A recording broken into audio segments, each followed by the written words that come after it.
My sister took my daughter to buy a gift and came back alone. Oops, she smirked. I left her at Target. My mother laughed from the porch. Good. She was getting too much attention anyway. They abandoned my 7-year-old child because our grandfather called her his favorite. I did not scream. I did not cry. I made one single phone call to the man who controlled their entire lives. 30 minutes later, my sister was sobbing, and my mother lost all the color in her face. Before I continue this story, let me know where you are watching from in the comments below. Hit like and subscribe if you have ever had to stand up to toxic family members who underestimated your worth. My name is Justine. I am 34 years old, and I am a forensic accountant. I spend my days tracking missing assets, finding hidden accounts, and uncovering the lies people tell to protect their money. But nothing could have prepared me for the lie my own family tried to tell me on a sunny Saturday afternoon in June. I was standing in the pristine circular driveway of my mother Linda and her sprawling suburban estate. The air smelled of freshly cut grass and expensive landscaping mulch. I was the invisible child in a family obsessed with image and wealth. While Brittany received brand new cars and fully funded European vacations, I worked double shifts at a local diner just to pay for my accounting textbooks. My mother always excused the blatant favoritism by claiming Brittany had the perfect face for high society, and I was simply the practical one. The practical one meant I was the workhorse. They only tolerated my presence at family gatherings because my grandfather demanded it. I checked my watch for the fourth time. It was supposed to be a simple errand. My older sister Brittany had offered to take my 7-year-old daughter Lily to the store to pick out a birthday present for our grandfather Harrison. He was turning 80 the following week, and the entire family was preparing for a massive gala in his honor. Grandpa Harrison was a self-made commercial real estate mogul, and he held the purse strings to my mother and sister in their lavish lifestyles. He also adored Lily. He often joked that my bright, perceptive little girl was the only one in the family with a decent head on her shoulders. That innocent affection had painted a target on the back of my daughter. I just did not realize how vicious my sister could be until a white luxury SUV turned onto the street and glided smoothly into the driveway. I stepped forward with a smile ready to greet my daughter. Lily had been so excited to pick out a special card for her great-grandfather. The heavy tires of the SUV crunched against the gravel before coming to a stop in front of the manicured rose bushes. The tinted driver's side window rolled down. Brittany sat behind the wheel, wearing oversized designer sunglasses and a fresh blowout. She casually took a sip from an enormous iced coffee resting in her manicured hand. The passenger window remained up. I walked around to the back door and reached for the handle, expecting to see Lily unbuckling her seatbelt. I pulled the car door open. The back seat was completely empty. My breath caught in my throat. I stared at the pristine leather seats, searching the floorboards in a moment of irrational confusion. "Where is she?" I asked, my voice suddenly tight. "Where is Lily?" Brittany did not even turn to look at me. She kept her eyes on her phone screen, typing out a text message with her thumbs. "Oh," she said, letting out a lazy, practiced sigh. "I am not entirely sure." "What do you mean? You are not sure?" I demanded, gripping the doorframe. My heart began to pound a frantic rhythm against my ribs. Brittany finally lowered her phone and offered me a cold smirk. "Oops," she said, taking another long sip of her iced coffee. I lost track of her in the toy aisle. "She is 7 years old, Justine. She knows how to walk.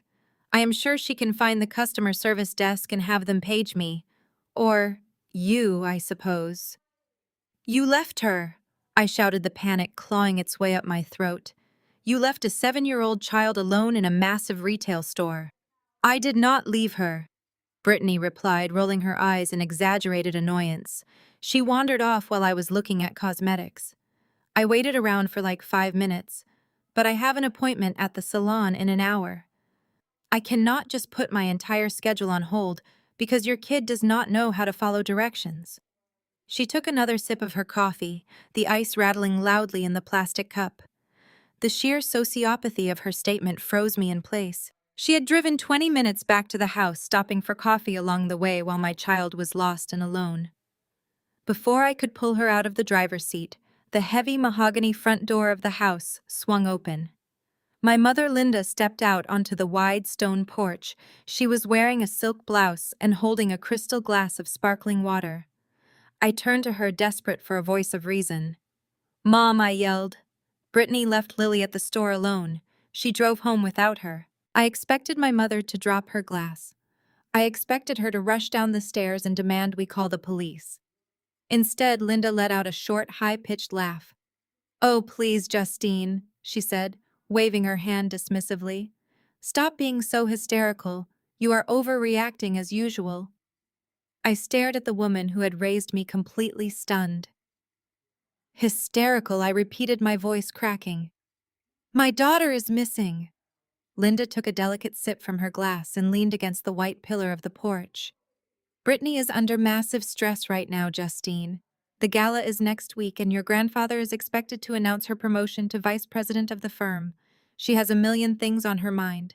She cannot be expected to babysit a needy child who refuses to stay close." I could not believe what I was hearing. "You are defending her?" I asked. "She abandoned your granddaughter." Linda rolled her eyes, mirroring my sister and her exact expression. "Good," she stated, her voice hardening into something sharp and cruel. "A little scare builds character. Lily has been acting far too smug lately anyway, ever since your grandfather called her his favorite at dinner last month. She needs to learn that the world does not revolve around her." It was a staggering admission. They had not just been careless. This was a deliberate, calculated punishment. My sister and my mother were actively trying to terrorize a 7-year-old girl out of petty jealousy. For my entire life, I had been the family scapegoat. I was the one who paid for my own education. I was the one who built my career in forensic accounting without a single dime of family money, while Brittany ran a failing luxury boutique entirely subsidized by Grandpa Harrison. I had endured their snide comments, their constant belittling, and their endless financial demands. But this crossed a line that could never be uncrossed. "If you cause a scene and upset your grandfather over this little misunderstanding," Linda continued, pointing a manicured finger at me from the porch, "I will make sure you are cut out of his will. Do not test me, Justine. I will ruin you." I looked from my mother, standing arrogantly on her porch, to my sister smirking behind the wheel of her expensive car. The panic inside me vanished entirely, replaced by a freezing clarity. I did not scream. I did not waste my breath arguing with women who lacked basic human empathy. I simply looked at my mother and smiled a cold smile. "You do not have to worry about me upsetting Grandpa," I said, my voice dead calm. "He has already made his decisions." I turned my back on them, slammed the heavy door of the SUV shut, and ran to my own car. The heavy engine of my sedan roared to life as I slammed my foot on the gas pedal. My tires spun against the loose gravel. Every single precious second counted. Target was 5 miles away, and my mind raced with terrifying scenarios of what could happen to a little girl wandering those massive aisles alone. I grabbed my phone and dialed the customer service desk, praying that strangers had found her before the world showed its teeth. I was not going to rescue my daughter. I was going to systematically dismantle their lives. I knew exactly how to do it. I slammed my dark gray sedan into the first available parking spot near the bright red bollards outside the massive Target store. The tires squealed violently against the hot pavement, but I absolutely did not care. I left the keys in the ignition, left the engine running, and sprinted blindly through the automatic sliding doors. The blast of air conditioning hit my face, but I was sweating. My chest heaved as my eyes darted across the massive checkout lanes. A teenage cashier pointed me toward the back when I shouted my daughter's description. The walk past the clothing racks and the electronics department felt like moving through thick mud.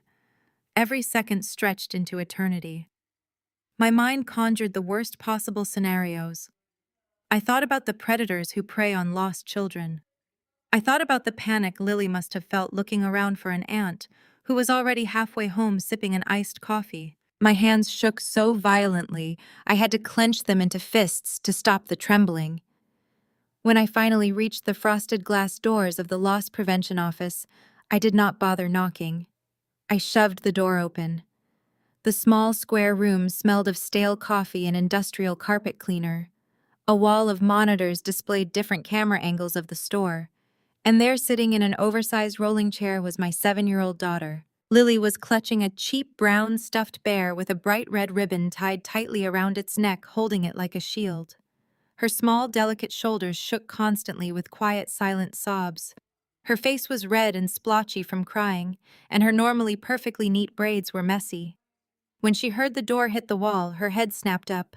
"Mommy," she cried out, dropping the bear on the floor and launching herself into my arms. I caught her and buried my face in her hair, pulling her small body tightly against my chest. "I am here, baby," I whispered, rocking her back and forth. "You are safe. I have got you." She buried her wet face into my neck, clinging to my shirt like a lifeline. Aunt Brittany told me to look at the Lego sets, she sobbed between heavy breaths. She said she was right behind me, but when I turned around, she was gone. I walked down the whole aisle and I could not find her. I called for her, but she did not answer. The raw terror in her little voice shattered my heart into a million pieces. I held her tighter, kissing her forehead over and over. "I know, sweetie," I murmured, smoothing her messy hair. "It is over now. You did exactly the right thing finding a grown-up in a uniform.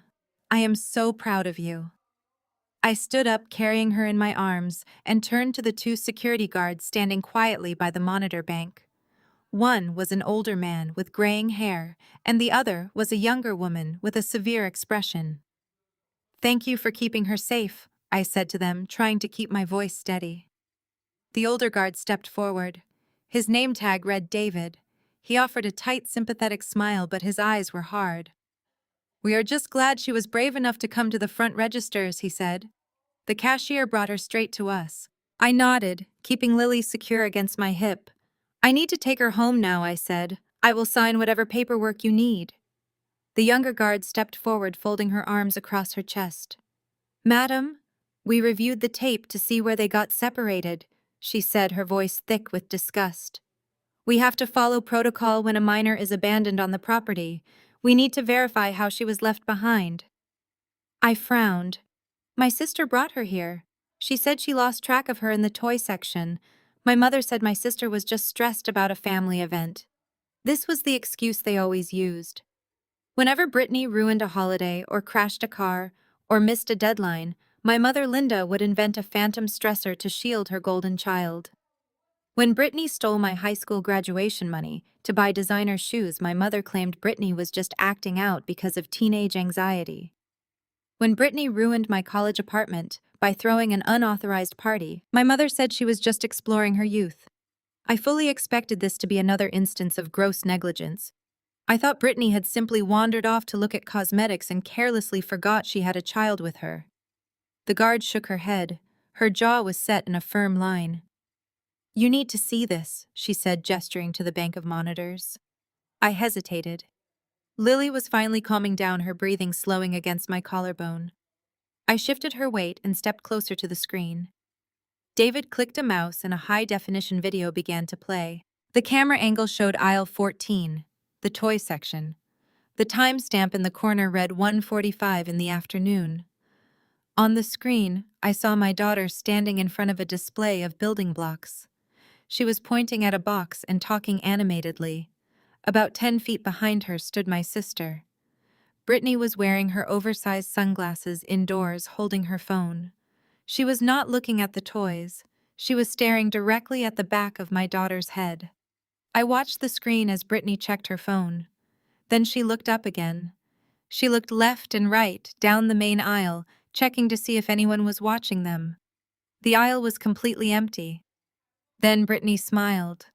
It was not a warm smile. It was the malicious, calculating smirk of a woman executing a deliberate plan. Without making a single sound, she turned on her heel. She did not wander off distracted by a display. She did not accidentally take a wrong turn. She power walked down the main aisle, heading straight for the front exit of the store. The camera switched to a view of the sliding doors. Brittany breezed through them, lifting her iced coffee to her lips, not looking back once. It was not an accident. It was calculated abandonment. My sister had intentionally left my child in a public place. A cold, heavy weight settled in my stomach. The blood roared in my ears, drowning out the hum of the air conditioning unit. I stared at the frozen frame of my sister exiting the store. The guard? David looked at me with deep concern. "We can call the police right now, madam," he said quietly. "This is child endangerment. We have her license plate on the exterior cameras. We can have an officer take your statement here." I took a deep breath. My mind was moving with the precision of a forensic audit. Calling the police would result in a slap on the wrist. My mother would hire the best defense attorney in the city. She would claim Brittany had a medical emergency or a panic attack. The family wealth would bury the incident, and I would be painted as the vindictive sister trying to put her own blood in jail. The legal system would not hurt Brittany. It would only give her a stage to play the victim. I needed something far more devastating than a misdemeanor charge. I needed to destroy her foundation entirely. I turned to David. "I need a copy of that footage," I said, my voice dropping to a low, steady register. "Please put it on a flash drive for me." The younger guard looked surprised. "You are not going to report this?" she asked. I looked her dead in the eye. "I am going to report this to the only authority that matters to her," I said. David nodded, understanding that this was a private war. He copied the file onto a small silver flash drive and handed it to me. I slipped it into my pocket, thanked them both, and carried Lily out of the office. We walked back through the bright store and into the sweltering heat of the parking lot. I buckled Lily safely into her booster seat in the back of my car. I carefully wiped a stray tear from her cheek. I handed her a cold apple juice box and promised we were going straight home to watch her favorite cartoons. She offered a tiny, fragile smile. I closed her door and leaned against the side of the car for a moment. The summer heat radiated through my cotton shirt, but my bones felt ice cold. I pulled out my cell phone. I bypassed the local police number. I bypassed my own mother. I scrolled down my contacts until I found the name of the powerful patriarch, the man who fully funded Brittany's entire lavish existence, the man who truly loved Lily. I tapped the bright screen and held the phone tightly to my ear, calling Grandpa Harrison to begin my absolute revenge. The line rang twice before the deep, gravelly voice of Arthur Harrison answered. He did not bother with pleasantries. He never did. He simply stated his name, commanding absolute attention through the cellular connection. I gripped the leather steering wheel so hard my knuckles turned completely white under the harsh afternoon sun baking the dashboard. I took a sharp, deep breath, letting the hot, stagnant air fill my lungs before I finally spoke. I told him absolutely everything. I kept my voice entirely devoid of emotion, laying out the timeline of facts with the brutal mechanical precision of the forensic audits he had secretly paid for me to master over the last decade. I told him about Brittany volunteering to take Lily to buy his 80th birthday gift. I told him about the pristine, empty back seat in my mother's circular driveway. I told him about the vicious, dismissive laughter echoing on the sprawling stone porch, and the deliberate, calculated video footage I had just secured from the thoroughly disgusted security guard at Target. I waited for the inevitable explosion. My grandfather was a man known throughout the city for his legendary, terrifying temper. He had once dismantled a rival commercial real estate firm over a minor slight at a charity dinner, tearing their assets apart piece by piece until they filed for bankruptcy. I fully expected him to roar through the speaker to demand I call the local police immediately to threaten my mother with sudden and absolute eviction from her heavily subsidized estate. Instead, a heavy, terrifying silence stretched across the digital line. It was the absolute silence of an apex predator meticulously calculating its fatal strike. When he finally spoke, his voice was not loud. It was a low, dark rumble of absolute freezing authority. "Justine," he said, "take my great-granddaughter home right now. Act like everything is perfectly normal. You let them think they won today. You let them believe they got away with this petty, unforgivable cruelty. I swallowed hard, looking at Lily in the rearview mirror. They left her completely alone. Grandpa, I whispered, my voice finally cracking under the immense crushing weight of the familial betrayal. They did it strictly because you favor her. I know, he replied, his tone hardening into solid industrial steel. And they are going to learn exactly what happens when you touch what belongs to me. Play your part, Justine. The board is officially set. I ended the call and put the car in drive. The air conditioning hummed a steady, comforting rhythm as we pulled out of the massive retail parking lot. I drove us back to my own home, a highly secure luxury high-rise apartment building downtown that I paid for entirely with my own hard-earned forensic accounting salary. The absolute moment we walked through the heavy wooden door, I called Maria. She was a retired pediatric nurse who lived down the long hallway, and the absolute only person I trusted completely with my daughter's safety and well-being. Maria arrived within 10 quick minutes, taking one single look at my pale face and Lily's exhausted, drooping posture before immediately taking over the situation. She ushered Lily toward the bright, warm kitchen, promising hot chocolate and an endless movie marathon on the comfortable living room couch. I knelt down on the hardwood floor and kissed Lily on the forehead, promising her I would be back very soon. I grabbed my spare car keys but left my main purse behind, realizing I had dropped it on the marble entryway table at my mother's house during the initial blinding panic. That abandoned purse was the absolute perfect excuse to return to the scene of the crime. I walked back to my car feeling a strange new sense of emotional detachment. The fiery panic that had consumed me an hour ago was entirely gone. In its place was a cold, mechanical, hyper-focused clarity. I navigated the dense, loud city traffic with absolute precision, replaying my grandfather's strict instructions over and over in my head. Act normal. Let them think they won. Let them dig their own graves. By the time I turned back into the long, sweeping driveway of my mother's suburban estate, my heart rate was completely steady. The white luxury SUV was still parked exactly where Brittany had carelessly left it. I parked my modest gray sedan behind it, killed the engine, and walked up the wide stone steps. I pushed the heavy custom mahogany front door open without bothering to knock. The air inside the massive house was thick with the overwhelming scent of expensive vanilla candles and utter generational entitlement. I walked purposefully through the grand foyer toward the bright, sunny sunroom where the sound of clinking crystal glass and careless, oblivious laughter echoed off the vaulted ceilings. I found my mother and sister lounging lazily on pristine white linen sofas, acting as if the world was entirely at their command. They had an expensive tablet propped up on the glass coffee table between them. Brittany was actively scrolling through a high-end designer website, while my mother pointed at the screen with a crystal champagne flute resting effortlessly in her hand. They looked up when I entered the room. Neither of them showed a single ounce of maternal guilt or remorse. Neither of them even bothered to ask if I had found Lily safe and unharmed. "Oh, good, you are back," Brittany sighed, sinking deeper into the plush cushions. She did not even look at me properly, keeping her eyes glued to the bright digital screen. "Did you find your kid wandering around the store?" "She is safely at home," I said, keeping my voice perfectly flat, just like Grandpa Harrison instructed me to do. I left my purse on the console table in the hallway. "I am just here to pick it up and leave you two alone." Brittany let out a loud, dramatic groan, rolling her eyes behind her massive designer sunglasses. "We'll try to grab it and leave quietly. You completely ruined my entire mood earlier with all your hysterical screaming and crying.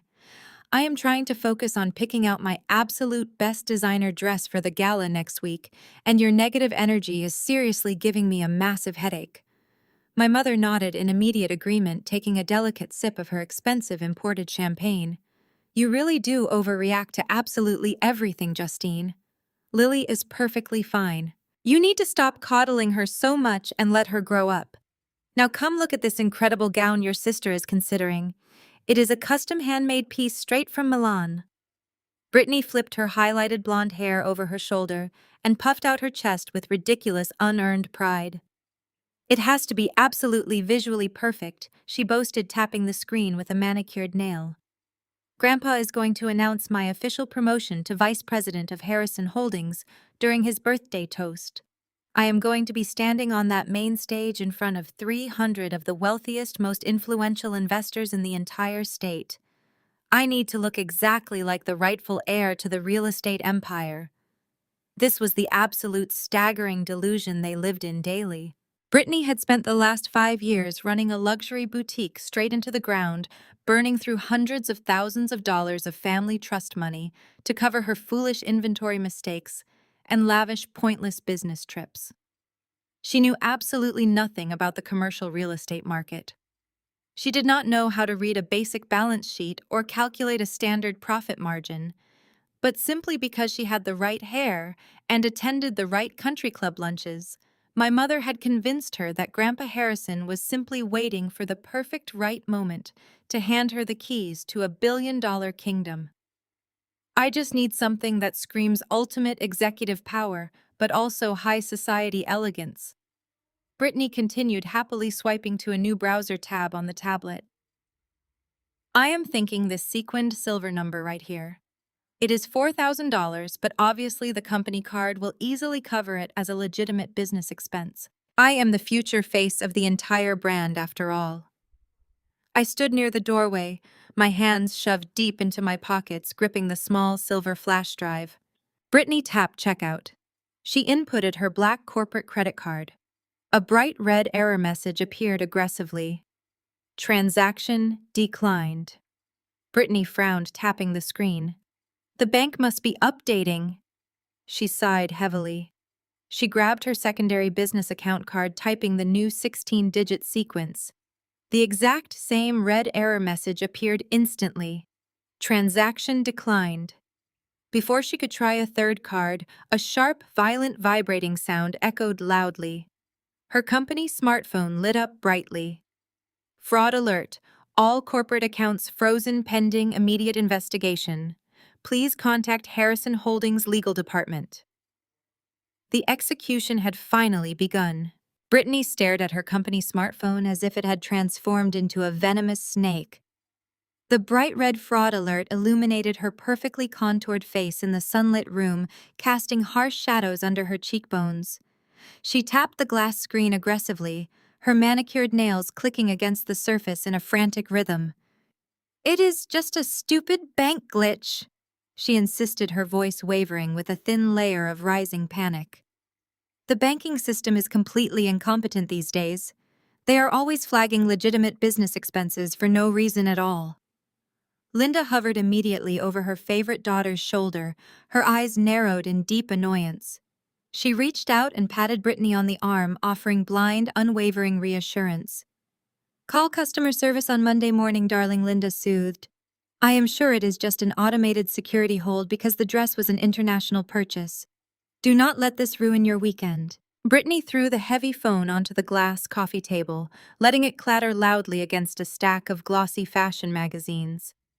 She crossed her arms over her chest, pouting like a spoiled child denied a toy. Linda turned her attention away from the frozen accounts and fixed her gaze entirely on me. Her expression hardened instantly, dropping any pretense of maternal warmth. She stepped closer, closing the distance between us, until the cloying, overly sweet scent of her expensive floral perfume filled the air, thick and suffocating. Listen to me very carefully, Linda said, her voice dropping to a menacing, venomous whisper. I do not care what kind of little tantrum you are throwing today. You will not breathe a single solitary word of this Target nonsense to your grandfather. He is an old man with high blood pressure, and he does not need to be burdened with your constant dramatic exaggerations. If you try to ruin your sister and her highly anticipated executive promotion with this petty, unfounded jealousy, I will personally see to it that you are completely written out of the family trust. I will make sure you do not get a single cent of the Harrison fortune. You will be entirely cut off, Justine. I stood near the doorway, my hands perfectly still in my pockets. The absolute absurdity of her threat washed over me like a gentle breeze. They truly believed money was the only leverage that mattered in this world. They had absolutely no idea that I earned triple what my mother received in her monthly allowance, or that I was the phantom auditor, silently managing the very empire they desperately sought to inherit. I looked at the frozen credit cards resting on the table, then back at my mother's furious, desperate face. I will not say a single word to him about Target. I said, my voice ringing with total absolute honesty. I had already said everything that needed to be said. I turned on my heel, grabbed my forgotten leather purse from the entryway console table, and walked straight out the heavy front door, leaving them to their impending financial ruin. 2 days passed in quiet, methodical preparation. The air inside my secure downtown apartment was tranquil, save for the rapid, rhythmic tapping of my mechanical keyboard. I sat in my home office, a dedicated fortress of dual glowing monitors and stacked financial ledgers.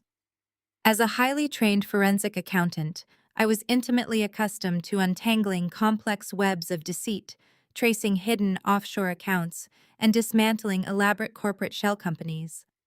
Today, my high-definition screens were completely filled with the internal private ledgers of Brittany and her failing luxury boutique.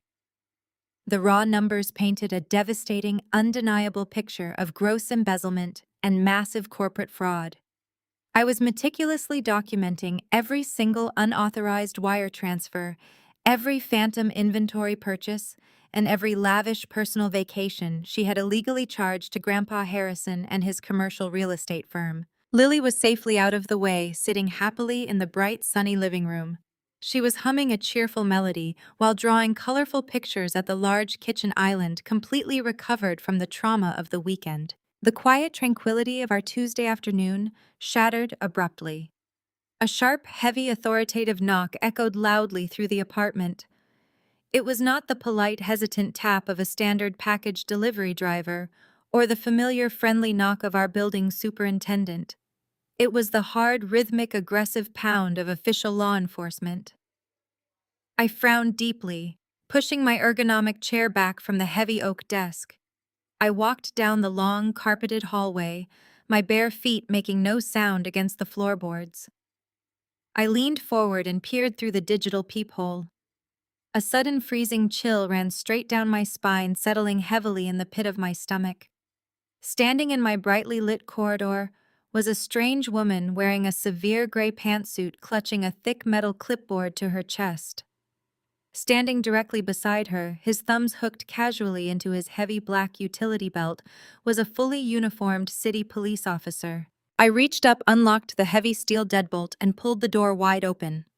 The woman did not offer a friendly greeting or a polite smile. She introduced herself immediately, her voice sharp and entirely devoid of warmth.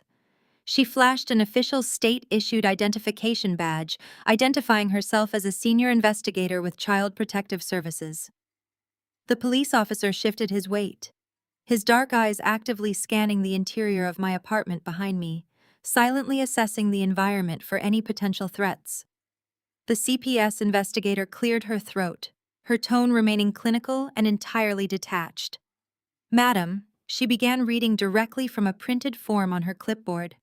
"We received a high-priority, urgent report regarding the immediate safety and welfare of a 7-year-old female child named Lily residing at this address." I felt the blood drain rapidly from my face, my heart skipping a painful heavy beat.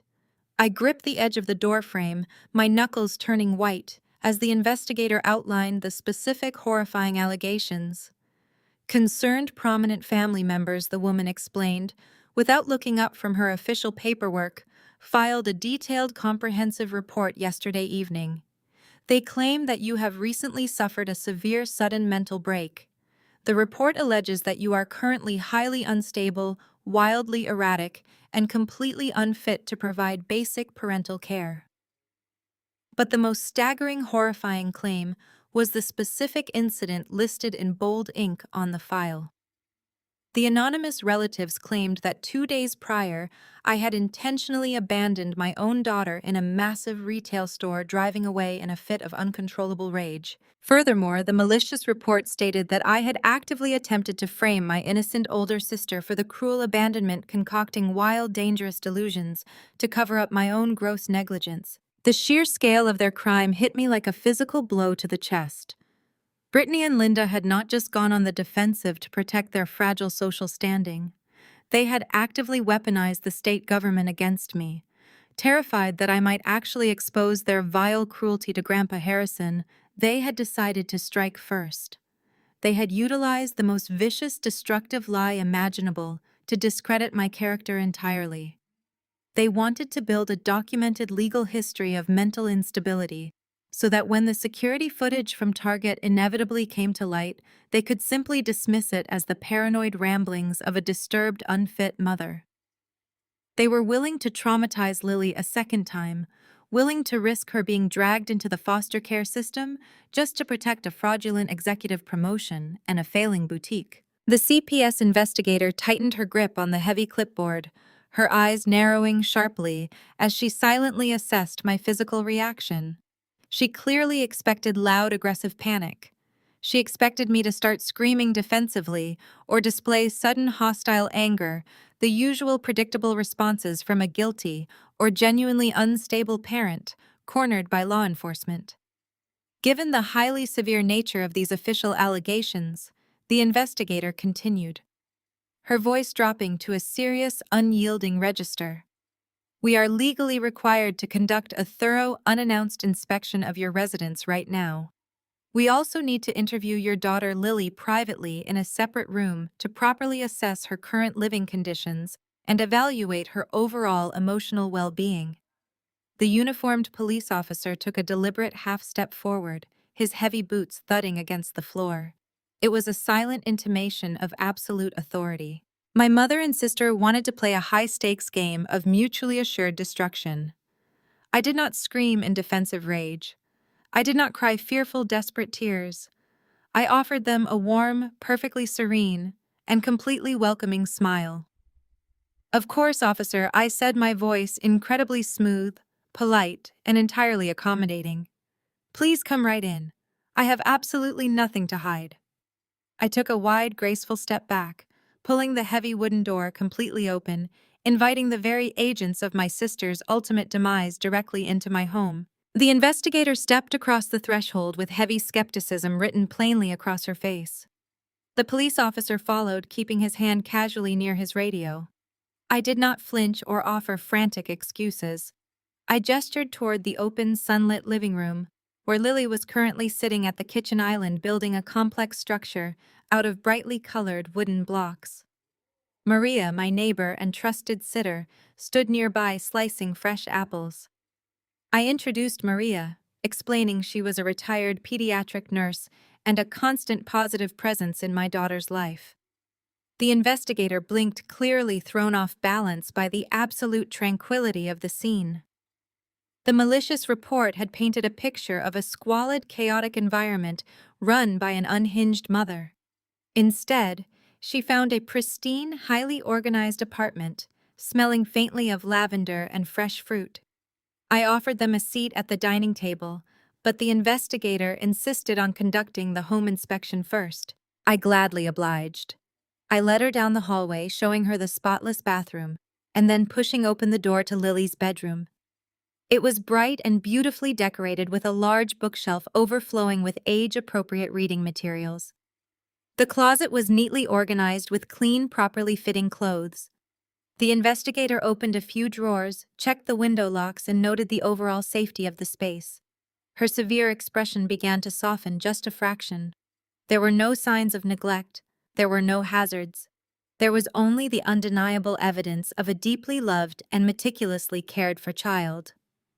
We moved back into the living room, where I asked Maria if she could take Lily down to the building courtyard for a few minutes, so the adults could speak privately. Lily grabbed her blocks and happily trotted out the door with Maria completely unfazed by the uniformed officer. Once the door clicked shut, the investigator took a seat at my dining table and placed her heavy metal clipboard on the glass surface. The police officer stood near the kitchen counter observing silently. You must understand, Ms. Wilson. The investigator began, her tone slightly less aggressive than at the front door. We take allegations of child abandonment very seriously. The report we received detailed a specific incident at a retail store where you allegedly left your daughter unattended and drove away in a state of extreme emotional distress. I nodded, keeping my posture perfectly relaxed. I understand exactly why you are here, I said smoothly. It is your job to protect vulnerable children, and I respect that immensely. However, the people who filed that report are currently under a massive forensic financial investigation for corporate embezzlement. They are desperate to discredit my character because I am the person conducting that exact audit. The investigator frowned, her pen hovering over her notepad. That is a very serious claim, she noted. I am a forensic accountant. I explained, retrieving a thick, heavy white binder from my office and placing it gently on the table. I deal in hard documented facts. I do not deal in petty family drama. I opened the binder and turned it toward her. Inside the plastic sleeves were 10 years of pristine medical records, perfect attendance reports from Lily's elementary school, and glowing letters of recommendation from her pediatricians and teachers. I let the investigator flip through the pages, watching her eyes scan the undeniable proof of my competence as a mother. These are excellent records, the investigator admitted, looking up at me with genuine confusion. But the specific claim about the retail store abandonment is highly detailed. The caller stated they had to physically rescue your daughter from the security office after you drove away in a manic state. I smiled, a cold, humorless smile. They claimed I left my daughter at the store, I asked, my voice dropping to a serious, unyielding register. Please follow me into my office. You need to watch this. I guided the investigator and the police officer into my home office, pointing toward my large, high-definition computer monitor. I tapped the keyboard, waking the screen, and pulled up the digital video file I had secured directly from the target loss prevention team. I clicked play and stepped back, letting the raw, unedited truth speak for itself. The security footage began to roll, showing aisle 14 in crisp, clear detail. The investigator leaned closer to the screen, her eyes narrowing as she watched Lily pointing excitedly at a display of building blocks. Then the camera angle clearly captured Brittany, standing just a few feet away. That is my older sister, Brittany, I explained, pointing at the screen. The woman who filed the report against me. Please watch her actions very carefully. We watched in absolute silence as Brittany checked her phone, looked directly at my 7-year-old daughter, and then scanned the empty aisle. We watched her malicious, calculated smirk. We watched her deliberately turn on her heel and power walk away from the child she had sworn to protect. The camera view switched perfectly, tracking Brittany as she breezed through the automatic sliding doors, lifting an iced coffee to her lips without casting a single backward glance. The video ended, and the office fell into a heavy, suffocating silence. The police officer let out a low, sharp breath, shifting his weight uncomfortably. The investigator stared at the frozen final frame of Brittany exiting the store, her mouth slightly open in genuine horror. That was not an accident, the police officer stated, his voice hard and professional. That was intentional abandonment. Exactly, I said, crossing my arms over my chest. She left my daughter there alone because she was jealous that our grandfather favors Lily over her. I was the one who drove frantically to the store to rescue my child. I was the one who obtained this footage from the security team. And because my sister and my mother knew I had this devastating evidence, they decided to file a fraudulent, preemptive report against me, hoping to paint me as an unstable liar before I could expose them. The investigator slowly turned her chair to face me. The heavy skepticism she had carried into my home was completely, absolutely gone. In its place was a fierce, burning, professional anger. She closed her heavy white binder and picked up her pen. Filing a false report with Child Protective Services is not a minor misunderstanding, Ms. Wilson. The investigator said, her voice trembling with barely suppressed outrage. It is a severe criminal offense. It wastes valuable state resources and traumatizes innocent families. Furthermore, abandoning a minor child in a public retail space is child endangerment. Your sister has essentially documented her own crime by calling us to complain about it. I nodded, keeping my expression perfectly composed. I assume you will need to follow up with the original caller, I asked politely. I absolutely will, the investigator replied, her eyes flashing with determination. In fact, I think we should do that right now while the police officer is present to witness the conversation. She pulled her state-issued cell phone from her pocket and dialed the primary contact number listed on the fraudulent report. She placed the phone on the center of my desk and tapped the speaker button. The dial tone echoed loudly in the quiet room. On the third ring, Brittany answered. Hello, Brittany said, her voice dripping with artificial sweet concern. Is this the investigator? Did you secure the child?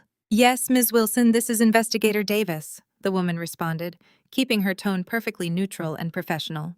I am currently conducting the field assessment. I needed to verify a few specific details regarding the retail store incident you reported yesterday evening. Oh, of course. Brittany sighed, a fake dramatic sound of distress echoing through the speaker. It was just so incredibly traumatizing. I went to the store to try and help Justine manage her chaotic life, but she just completely snapped. She started screaming about how motherhood was ruining her career. Then she just sprinted out the automatic doors and peeled out of the parking lot, leaving poor little Lily crying in the toy aisle. I had to rush in and save her. It breaks my absolute heart to see my niece living in such a dangerous, unpredictable environment. Justine is totally unhinged. The police officer shook his head in absolute disgust, crossing his thick arms over his bulletproof vest. The investigator maintained her steely composure, looking directly at me as my sister spun her elaborate, vicious web of lies. Can you confirm the exact date and time of this abandonment incident? The investigator asked, her pen hovering over her official notepad. It was this past Saturday, Brittany answered immediately, sounding overly confident. Around 1:45 in the afternoon. The metal trap was now flawlessly and completely locked. She was totally unaware she was digging her legal grave. I texted Grandpa Harrison. They took the bait. Checkmate is set for Saturday. I set my phone face down on the heavy oak desk, right beside the blinking investigator card. The digital clock in the corner of my primary monitor shifted to 3 o'clock. The trap was perfectly laid for Saturday, but the ammunition required to execute the final blow needed to be meticulously assembled. My family believed I was a low-level number cruncher toiling away in a gray cubicle for a mediocre salary. My mother, Linda, frequently bragged to her country club friends that she had graciously allowed me to live a quiet, unremarkable life while Brittany was destined for greatness. They had absolutely no idea that my entire career was a carefully constructed, heavily guarded illusion. 10 years ago, when my mother refused to pay my college tuition because my degree was not glamorous enough for her social circle, Grandpa Harrison had quietly intervened. He did not just pay my tuition. He recognized my absolute obsession with numbers, my innate ability to spot structural anomalies in complex systems. He secretly funded my advanced forensic accounting certifications and my specialized training in corporate fraud detection. Upon graduation, he did not hand me a visible position within Harrison Holdings' real estate empire. He made me his absolute shadow auditor. I operated completely off the books, reporting exclusively to the patriarch himself. While my uncle and cousins strutted around in custom suits playing executive, I was the silent, invisible apex predator patrolling the deep financial waters of the family empire. I held the absolute power to freeze accounts, terminate executives, and dismantle entire divisions. I flexed my fingers, cracking my knuckles before gripping my ergonomic mouse. I dragged the cursor across my third monitor, opening the encrypted gateway directly into the Harrison Holdings mainframes.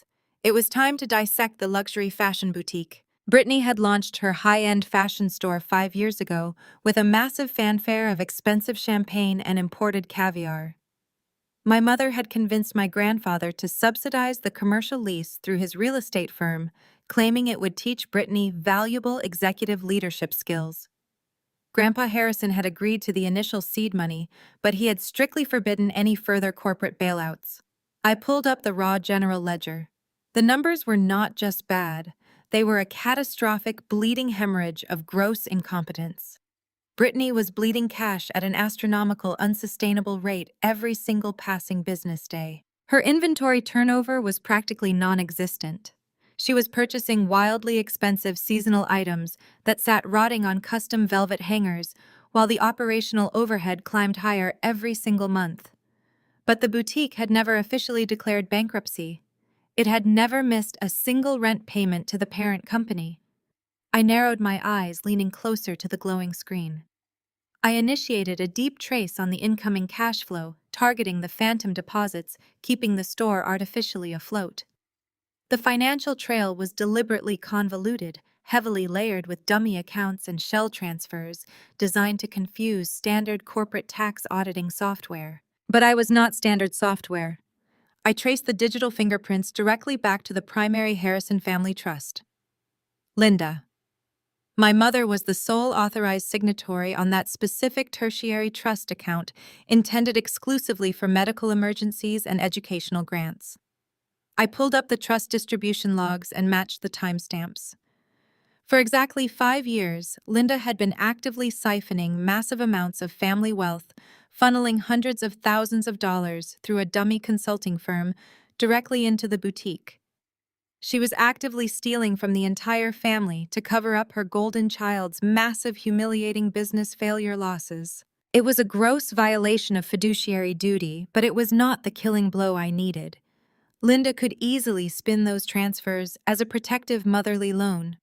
She would cry dramatic tears and claim she was simply trying to protect Grandpa Harrison from the stressful reality of commercial struggles. I needed something far more devastating. I needed undisputed ironclad proof of malicious criminal intent. I switched my focus entirely away from the incoming bailouts and targeted the outgoing expenses. I pulled up the corporate credit card logs, the very same accounts I had frozen completely just 2 days ago. I ran a comparative analysis matching the registered vendor payouts against personal social media timelines. The results were immediate and staggering. I found a massive outgoing wire transfer labeled as a wholesale fabric acquisition from a vendor in Milan. The timestamp of the transfer perfectly matched a photograph Brittany had posted online showing her sipping cocktails on a private yacht off the Amalfi coast. I dug deeper, working with furious cold precision.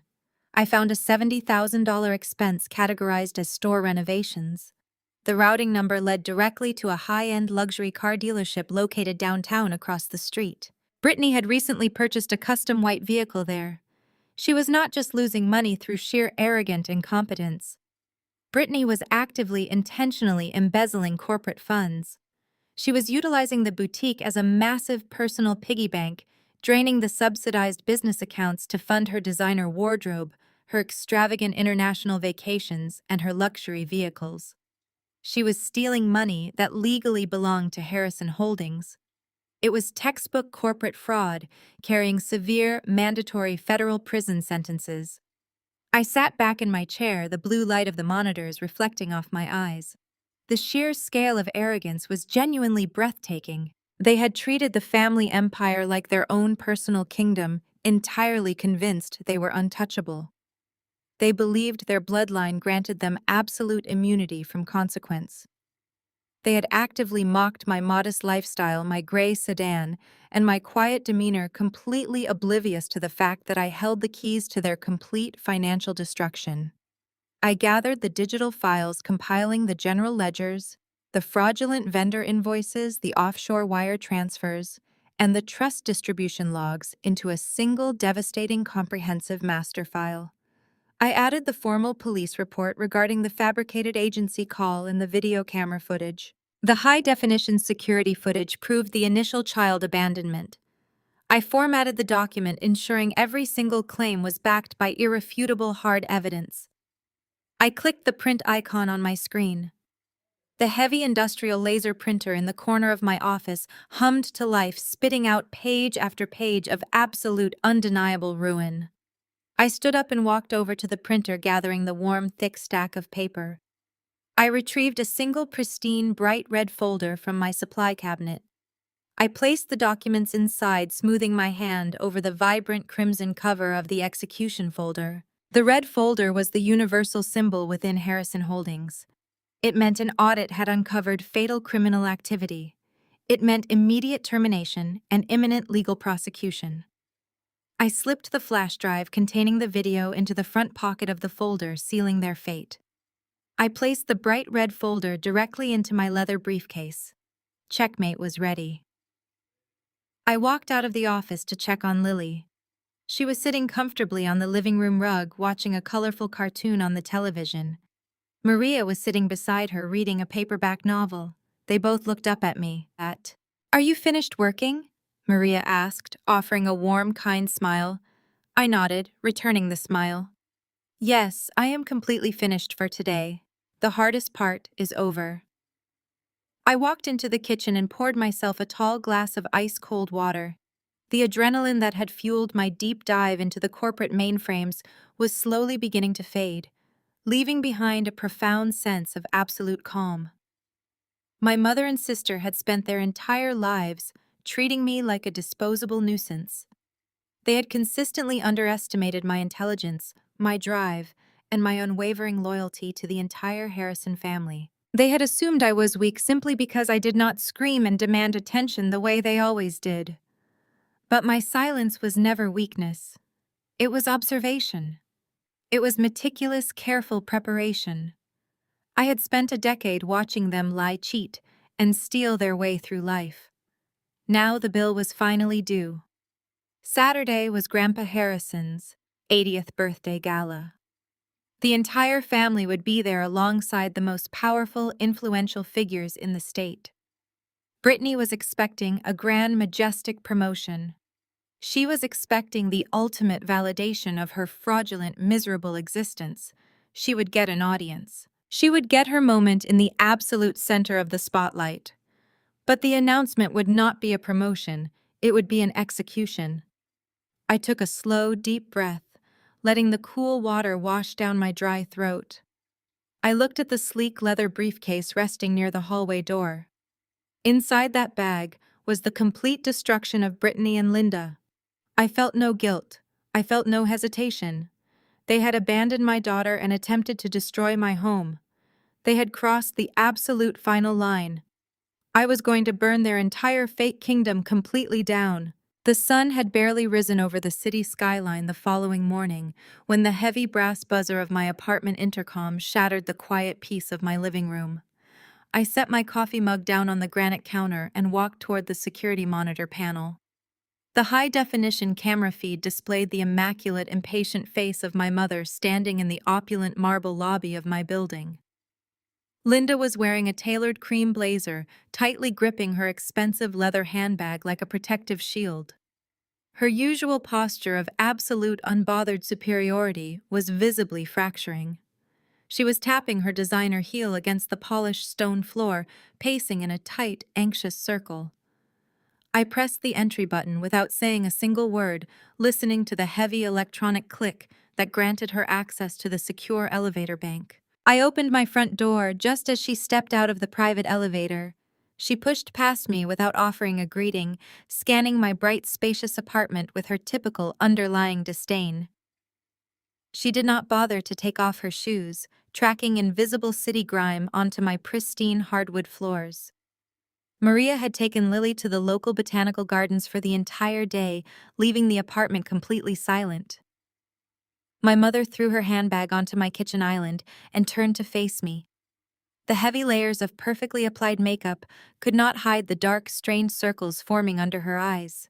"Justine," she began, her voice tight and trembling with suppressed panic. "We have a massive, terrifying crisis on our hands, and you need to listen to me very carefully." I leaned against the kitchen counter, crossing my arms loosely over my chest. I kept my face entirely blank, masking the cold calculation turning behind my eyes. "What kind of crisis?" I asked, keeping my tone perfectly neutral. "Brittany has experienced some sort of catastrophic banking glitch," my mother explained, waving her hands in frantic, frustrated gestures. "Every single one of her corporate accounts is entirely frozen. She cannot process a single transaction for her boutique inventory, and she cannot even access her personal emergency funds. She spent 3 hours screaming at the bank representatives yesterday, but they refused to give her any information. They told her the directive came directly from the highest level of Harrison Holdings. And worse, your grandfather is completely ignoring our calls. He is actively refusing to answer his private cell phone or his office lines. I watched her carefully, noting the genuine raw fear radiating from her rigid posture. She was entirely blind to the fact that I was the exact person who had executed that highest level directive. I was the invisible force squeezing the financial life out of her golden child. That sounds incredibly stressful, I replied, offering a mild, sympathetic nod. Have you tried driving to his office to speak with him directly? My mother let out a sharp, bitter laugh, running a hand through her perfectly styled hair. The building security turned us away at the main lobby. They claimed he gave strict, explicit instructions not to be disturbed by anyone before the grand birthday gala this Saturday. Brittany is absolutely hysterical, Justine. She needs everything to be absolutely perfect for her massive promotion announcement, and this ridiculous banking error is ruining her focus. She stepped closer to me, her gaze narrowing into a sharp, calculating glare. She took a deep breath, forcibly smoothing her frantic features into a mask of false maternal warmth. She was preparing to deploy the very specific brand of psychological manipulation she had utilized against me my entire life. Listen to me, Justine, she said, lowering her voice to a soft, conspiratorial whisper. I know things have been incredibly tense between you and your sister lately. I know you are still harboring some irrational, lingering resentment over that minor misunderstanding at the retail store. But we are a family. Families fight and families forgive. I stared at her, letting her words wash over me. She had just categorized the malicious, deliberate abandonment of my 7-year-old daughter as a minor misunderstanding. And I also know you were probably very startled by the sudden, unexpected visit from the child welfare authorities yesterday. She continued, her tone dripping with fake, cloying sympathy. You have to understand that Brittany was simply acting out of deep, loving concern for her niece. When you started acting so wildly erratic and drove away from the store, she panicked. She filed that report because she was genuinely terrified for your mental health. It was a massive overreaction, of course, but her heart was in the absolute right place. My mother reached out and placed her cold, manicured hand over mine. I did not pull away. I stood perfectly still, letting her weave her toxic, delusional narrative. I am here to offer you a complete truce, Linda said, flashing a bright, hollow smile. I am willing to wipe the slate completely clean. If you just call Brittany right now and offer her a sincere, heartfelt apology for the unnecessary drama you caused at the Target store, I will personally ensure this entire ugly situation disappears. I will even guarantee that you get a fantastic premium seat at the Grand Gala on Saturday. You can sit right near the front stage and watch your sister receive her vice presidential promotion. I looked down at her hand resting on mine. The absolute staggering audacity required to demand an apology from the victim of a malicious false police report was breathtaking. She wanted me to beg for forgiveness for surviving their coordinated attack. And if I choose not to apologize, I asked, my voice barely above a whisper. My mother's fake smile instantly vanished entirely, replaced by a cold, ruthless sneer. She pulled her hand away and crossed her arms, mirroring my posture.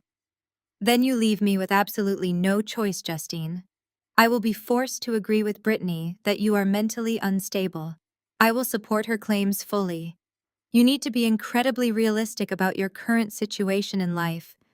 You are a single mother raising a child entirely alone. You have a mediocre, boring little accounting job that barely pays your basic utility bills. You do not have a husband to fall back on. You do not have a powerful social network. She stepped directly into my personal space, her voice dripping with toxic, venomous condescension. You rely entirely on the minimal scraps the family trust provides you. If you insist on causing drama and ruining your sister's big moment, I will go directly to your grandfather on Sunday morning. I will tell him you have lost your mind. I will have your trust distributions completely permanently severed. You will be entirely cut off from the Harrison wealth. You will be left with absolutely nothing, Justine. You need my protection. You need your family. Do not let your petty, stupid jealousy ruin your daughter's future. I absorbed her vicious, cruel insults without showing a single flicker of emotion. She was threatening to sever my access to a family trust fund I had not drawn a single penny from in over 10 years. She was threatening my financial security, completely unaware that my personal investment portfolio generated triple her monthly allowance in basic passive interest alone. She truly deeply believed I was a helpless, struggling victim, completely dependent on her conditional mercy. I looked into her cold, calculating eyes and let a slow, serene smile spread across my face. I relaxed my shoulders and let out a soft, submissive sigh, playing the exact role of the defeated, broken scapegoat she desperately needed me to be. "You are absolutely right, Mom," I said, my voice sounding perfectly defeated and compliant. "I have been acting completely irrational lately. The stress of balancing my job and raising Lily has just been incredibly overwhelming. I completely misunderstood the situation at the store, and I overreacted terribly." My mother let out a massive, heavy sigh of profound relief. Her rigid posture instantly relaxed, and her bright, arrogant smile returned in full force. She reached out and patted my cheek, exactly like one would pat an obedient, well-trained dog. "I knew you would eventually see absolute reason, Justine," she crooned happily. "You always were the sensible, pragmatic one when you finally calmed down. I will call Brittany tonight and formally apologize. I promised keeping my tone totally subservient. I will gladly attend the grand gala and support my sister. In fact, I can even arrive early to help the staff set up all the complex audiovisual presentation equipment perfectly." "That is wonderful news," my mother beamed, grabbing her designer purse with absolute triumphant delight. She eagerly walked right out the front door, completely certain she had successfully bullied the weak scapegoat straight back into silent total submission. I simply watched her leave, knowing the trap was set, and they had walked willingly into my ultimate financial execution chamber.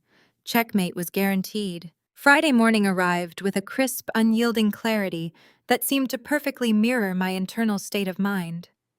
The air in the bustling city outside felt heavily charged, intensely saturated with the impending catastrophic collision of harsh reality and absolute delusion. My mother, Linda, had clearly delivered my award-winning performance of total pathetic submission straight back to her golden child. I could easily vividly imagine the triumphant, arrogant celebration that must have immediately echoed through my sister's illegally funded luxury penthouse apartment the moment she received the good news. They genuinely, deeply believed they had successfully bullied and shoved me straight back into my designated suffocating little box. I was currently sitting comfortably in a plush, expensive leather executive chair, slowly nursing a cup of steaming black coffee, when my cellular phone suddenly illuminated the pristine, polished glass surface of the massive desk. The bright screen flashed rapidly, with a continuous, relentless stream of notification alerts from the extended Harrison family digital group chat. This specific communication channel contained over 40 different relatives, ranging from my aggressively entitled, self-absorbed cousins to my willfully blind, heavily subsidized aunts and uncles. I calmly picked up the sleek device and deliberately swiped open the chaotic active message thread. Brittany had apparently spent her morning drafting and sending a massive, multi-paragraph tyrannical directive outlining the absolute final logistical demands for Grandpa Harrison's highly anticipated 80th birthday gala scheduled for tomorrow evening.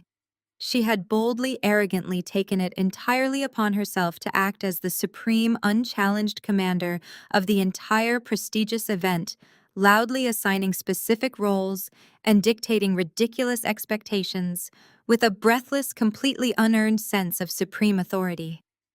The first few lengthy paragraphs of her message were entirely dedicated to meticulously choreographing her own grand, majestic entrance, detailing exactly when and where the hired professional event photographer should stand to perfectly capture her gracefully walking down the sweeping marble grand staircase. She explicitly demanded that nobody else wear gold or silver because those specific premium colors were exclusively reserved for her vice presidential promotion announcement.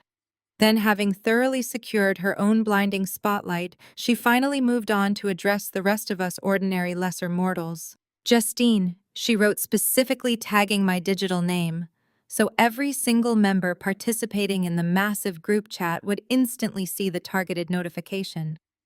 Since Mom explicitly said you generously offered to help set up the ballroom, I have personally decided on the absolute perfect role for you tomorrow night. I desperately need you to handle the guest coat check and strictly manage the VIP guest list at the main front entrance doors. The grand ballroom is going to be completely packed to the absolute brim with Grandpa Harrison's incredibly wealthy high society friends and highly crucial political corporate connections. Let us just be brutally, totally honest here for a second. You do not exactly possess the commanding executive presence or the sophisticated, expensive designer wardrobe necessary to successfully mingle with that kind of powerful elite crowd. It would just make you feel incredibly awkward and uncomfortable, and frankly speaking, it would be a rather bad, embarrassing look for our prestigious family brand. Staying stationed quietly by the front door keeps you actively busy and safely out of the way.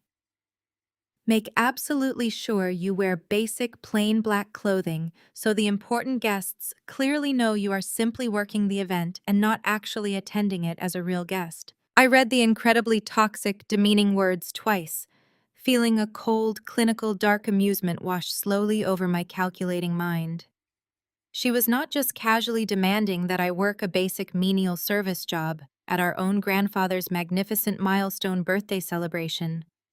She was proudly publicly declaring to the entire extended bloodline that my very existence was a humiliating, embarrassing stain on the flawless Harrison family legacy. She actively, explicitly wanted me stationed firmly by the heavy wooden doors, acting as her personal silent servant, completely, totally invisible to the wealthy, powerful elites she so desperately, pathetically wanted to impress.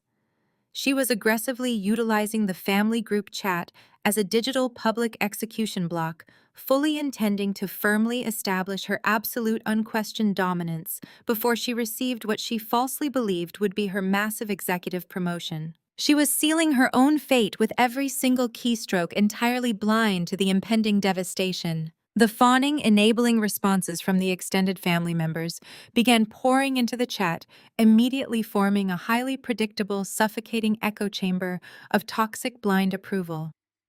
My Aunt Clara rapidly typed a quick, enthusiastic message stating that Brittany was already showing remarkable advanced executive leadership skills by delegating mundane tasks so efficiently and decisively.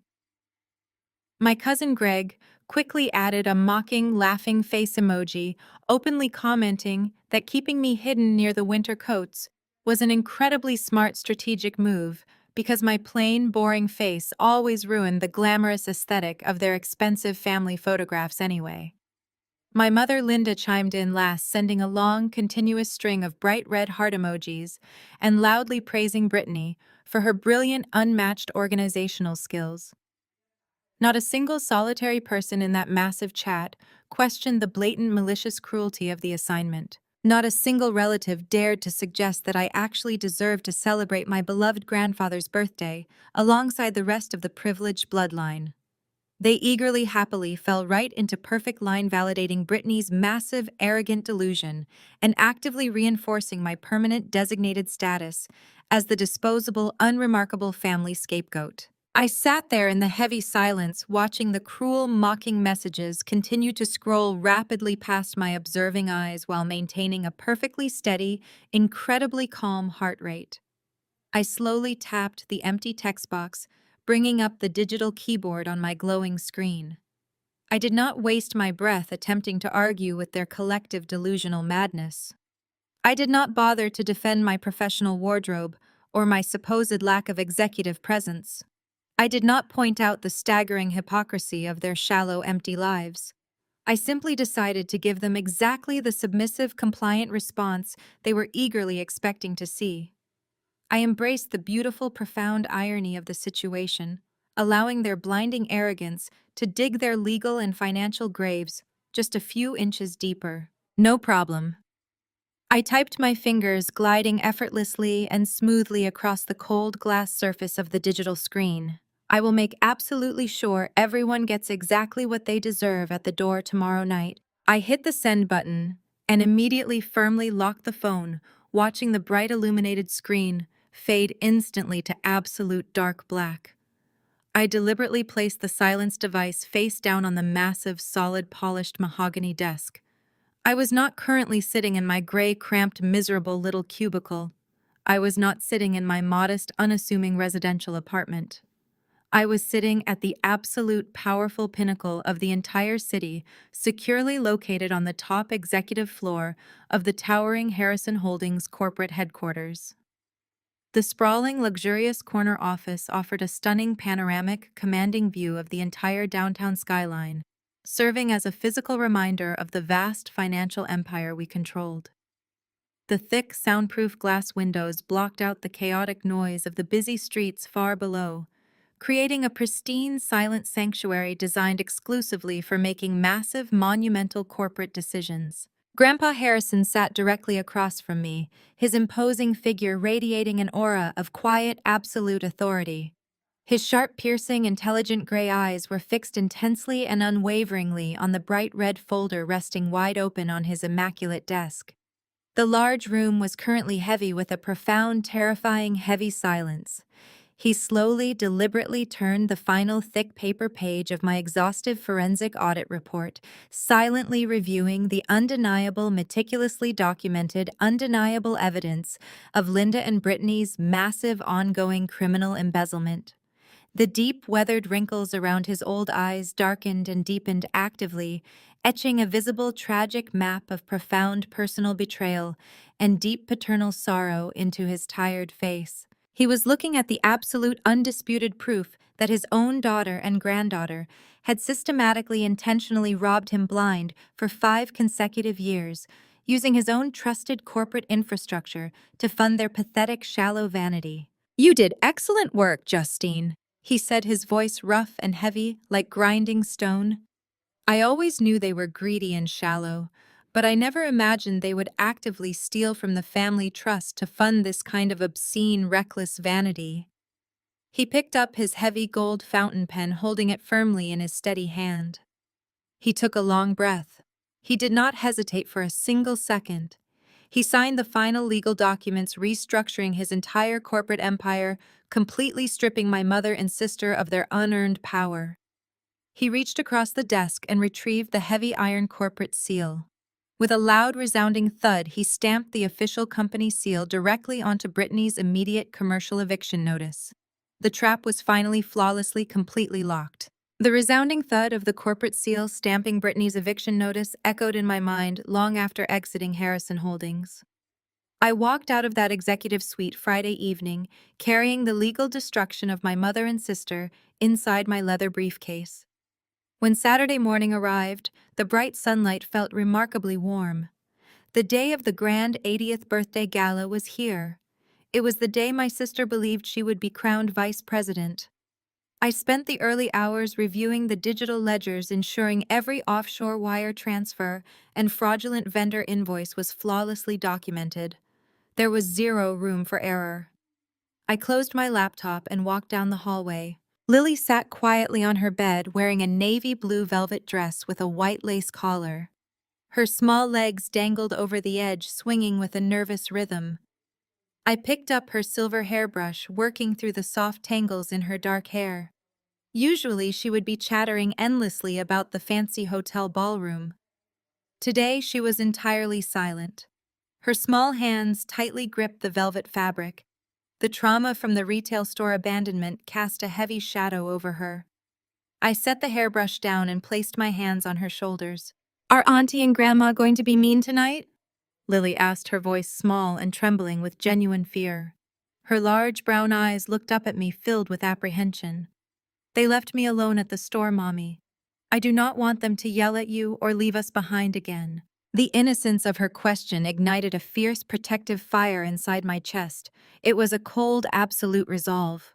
I knelt down on the plush carpet until I was eye level with her. I gently smoothed the delicate lace collar of her dress, pulling her into a secure embrace.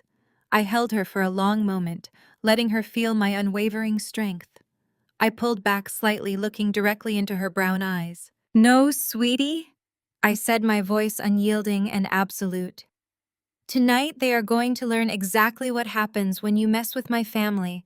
They are never going to hurt you or leave you behind ever again. I promise you that. Lily searched my face for any sign of hesitation. Seeing only absolute certainty, she slowly released her anxious grip on her dress. She offered a small, tentative smile and nodded. I stood up and kissed her forehead, telling her to grab a coloring book for the car ride. I walked into my bedroom to prepare myself for the evening.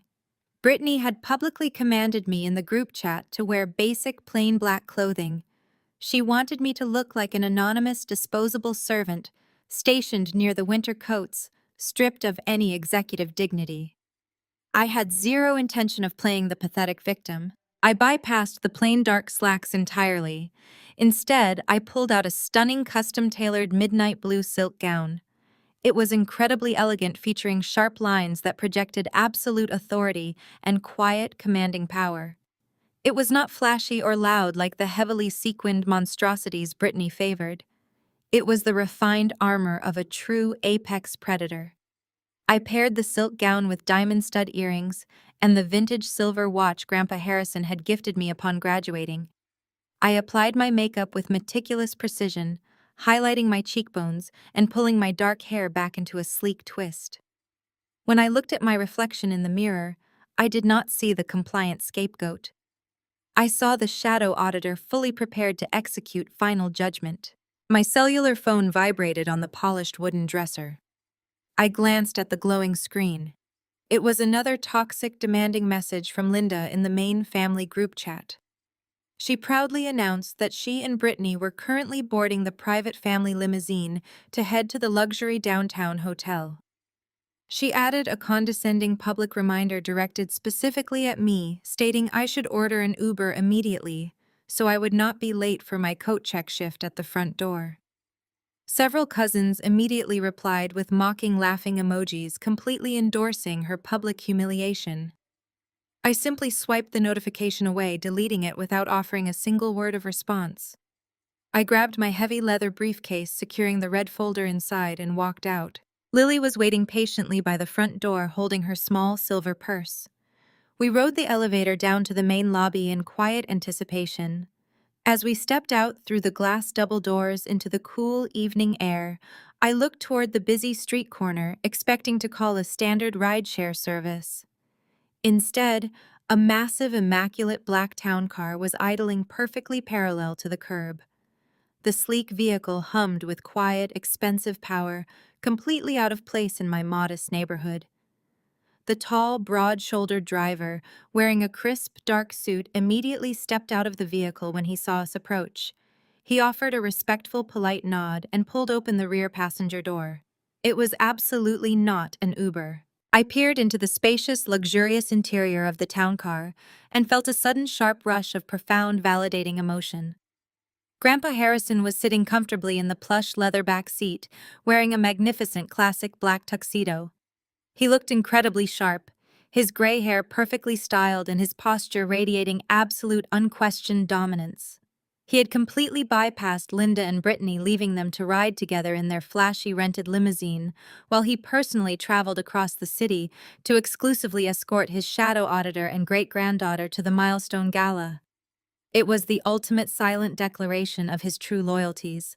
"Get in, Justine," he said, offering a warm, genuine smile that completely transformed his stern, weathered face. "The birthday boy cannot possibly arrive without his two favorite girls." I smiled back, helping Lily climb into the vehicle before sliding into the comfortable leather seat beside her. The heavy door clicked shut instantly, sealing us inside a quiet, private sanctuary, completely insulated from the city noise outside. The town car smoothly merged into the evening traffic, heading directly toward the luxury downtown hotel where my mother and sister were currently preparing for their grand, triumphant moment. Lily immediately launched into a happy, animated conversation with her great-grandfather, excitedly showing him the intricate, colorful drawings in her new book. He listened to her with absolute focused attention, praising her artistic choices and making her laugh with gentle, teasing jokes. It was a beautiful moving sight, standing in stark contrast to the vicious toxic environment my mother constantly cultivated. As the towering, illuminated skyline of the downtown district came into clear view through the tinted windows, Grandpa Harrison slowly turned his attention away from Lily and looked directly at me. The warm, playful, grandfatherly demeanor instantly vanished, replaced by the cold, calculating intensity of a seasoned corporate titan preparing for absolute war. The gray eyes that had just twinkled with amusement were now hard and sharp, like polished steel. He reached inside his tailored tuxedo jacket and retrieved a thick, heavy cream-colored envelope. He held it out, resting it gently on the leather armrest between us. The document was sealed with thick, dark wax bearing the unmistakable crest of his private legal counsel. I looked down at the heavy envelope, recognizing exactly what it represented. It was not just a simple financial document. It was the complete, irrevocable shifting of massive generational power. It was the absolute end of my mother's unearned influence and the total termination of Brittany's fraudulent stolen lifestyle. I reached out and took the envelope, feeling the substantial heavy weight of the premium parchment paper in my hands. The entire future of Harrison Holdings rested quietly inside that sealed package. The living trust is finalized, Grandpa Harrison said, his voice dropping to a low, incredibly serious register that commanded absolute total attention. Every single asset, every corporate division, and every remaining penny of family wealth has been completely, legally restructured exactly according to your forensic recommendations. Linda has been permanently stripped of her signing authority. Brittany is officially entirely cut off. He leaned slightly closer, his gaze locking onto mine with an unyielding, fierce intensity. He had spent his entire life building a massive empire from the ground up, and he refused to let arrogant thieves destroy his legacy from the inside out. He knew exactly what my mother and sister had done. He knew exactly how much corporate money they had maliciously embezzled to fund their pathetic, shallow vanity. He knew they had filed a fraudulent child welfare report to protect their stolen kingdom. And he knew exactly who possessed the necessary ruthless precision to end their reign permanently. "Tear them down," he said, his voice hard and absolute. I gripped the heavy envelope tightly in my hands, feeling the rough texture of the thick wax seal against my thumb. The cool air conditioning of the luxury town car hummed quietly around us. I looked out the tinted window, watching the bright neon lights of the city blur past as we approached the Grand Hotel. My sister was currently standing inside that magnificent ballroom, eagerly waiting for a crown she had stolen and paid for with criminal corporate fraud. My mother was proudly parading around, absolutely convinced she had successfully bullied me into total pathetic submission. They expected an invisible coat-check girl. They expected a weak, terrified scapegoat. They were about to meet the newly appointed, undisputed executor of the entire Harrison empire. I turned back to face my grandfather, placing the heavy sealed envelope safely inside my leather briefcase right next to the bright crimson execution folder containing their absolute, unquestionable guilt. I met his sharp gray eyes with a calm, steady gaze of my own, matching his intense, fierce energy with absolute cold calculation. The years of biting my tongue, swallowing their insults, and hiding in the gray shadows were officially completely over. The fake truce was dead. "Consider it done," I replied. "Let us go to the party." The town car pulled smoothly into the circular driveway of the Grand Hotel, ready to deliver the final devastating blow. Checkmate was here. The heavy doors of the luxury town car opened seamlessly. Grandpa Harrison stepped out first, waving over his personal head of security. He instructed the massive man to escort Lily up to the private executive suite on the top floor, far away from the impending chaos. He then took my heavy leather briefcase, handing it directly to the lead audiovisual technician, waiting discreetly by the service elevator. The strict instructions were already firmly in place. I kissed Lily on the forehead, promising I would be up to see her very soon. I turned around and walked straight through the revolving glass doors of the Grand Hotel, entering the opulent main lobby. The grand ballroom was a staggering display of immense, overwhelming wealth. Massive crystal chandeliers hung from the vaulted ceilings, casting a warm golden glow over the 300 elite guests already mingling on the pristine marble floor. Waiters in crisp white tuxedos circulated smoothly, carrying silver trays loaded with imported champagne and delicate, expensive hors d'oeuvres. A live string quartet played a sophisticated classical arrangement in the far corner, setting a tone of absolute refined elegance. I stood at the threshold of the massive room, taking in the carefully constructed, heavily funded illusion of the Harrison family legacy. It took exactly 10 seconds to locate my mother. Linda was standing near the center ice sculpture, holding absolute court among a circle of highly influential corporate investors and wealthy socialites. She was wearing a heavily sequined silver gown that caught the chandelier light with every single frantic movement, making her look like a blinding, desperate disco ball. Her voice carried loudly over the polite murmur of the crowd, purposely projecting her words to ensure everyone within a 30-foot radius could hear her bragging. She was actively, enthusiastically discussing Brittany's imminent promotion, completely oblivious to the brutal reality rushing toward her.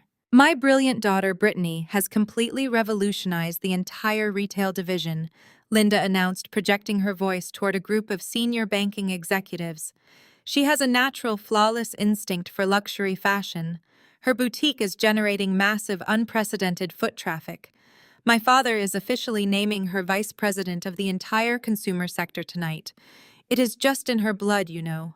True executive leadership cannot be taught. It is purely genetic. I stepped further into the ballroom, keeping my posture perfectly straight. The midnight blue silk of my custom gown flowed smoothly around me, drawing appreciative, respectful glances from several board members who recognized the quiet, undeniable mark of true bespoke tailoring. I did not wear flashy sequins or massive, distracting diamonds. I wore the quiet, absolute confidence of a woman who held the complete financial destruction of the loudest people in the room securely in her pocket. Brittany spotted me almost immediately. She was standing near the front stage wearing a blindingly bright gold dress, deliberately violating her own explicitly stated dress code to ensure she remained the absolute center of visual attention. Her sharp eyes scanned my midnight blue gown, and her smug, triumphant expression faltered for a fraction of a second. She had fully expected me to arrive looking completely defeated, wearing drab, anonymous clothing. Seeing me look perfectly poised and remarkably elegant instantly ignited her deep-seated, burning insecurities. She aggressively pushed her way through the crowd of wealthy guests, marching directly toward me with a furious, heavy stride. "You are late, Justine!" Brittany snapped loudly, intentionally raising her voice to draw the attention of the surrounding guests. Her eyes darted up and down my dress, burning with poorly concealed toxic jealousy. "I explicitly told you to wear plain, basic black. You look completely ridiculous trying to dress up like you actually belong at an executive corporate function." I offered her a calm, serene smile, refusing to let a single ounce of irritation show on my face. I decided blue was slightly more appropriate for a family milestone. I replied, my voice perfectly even and pleasant. Brittany scoffed, rolling her eyes dramatically. "Whatever. You are not here to socialize or pretend you are an executive. You are here to work. Get over to the cloakroom right now. The main influx of VIP guests is arriving, and the hired staff needs help managing the winter coats. Do not talk to the board members. Do not embarrass us. Just stand behind the counter, take the tickets, and do exactly what you are told." She pointed a sharp, manicured finger directly toward the large mahogany coat check counter situated near the secondary ballroom entrance. Several wealthy guests turned their heads, watching the humiliating public display. They expected me to argue, to cry, or to flee the room in utter shame. "Absolutely, Brittany," I said, dipping my head in a flawless display of total willing submission. "I will head over there right now and make sure all the important guests are perfectly taken care of." I turned away from her stunned, confused expression and walked smoothly toward the cloakroom. I stepped behind the heavy wooden counter, greeting the two hired hotel staff members with a polite, professional smile.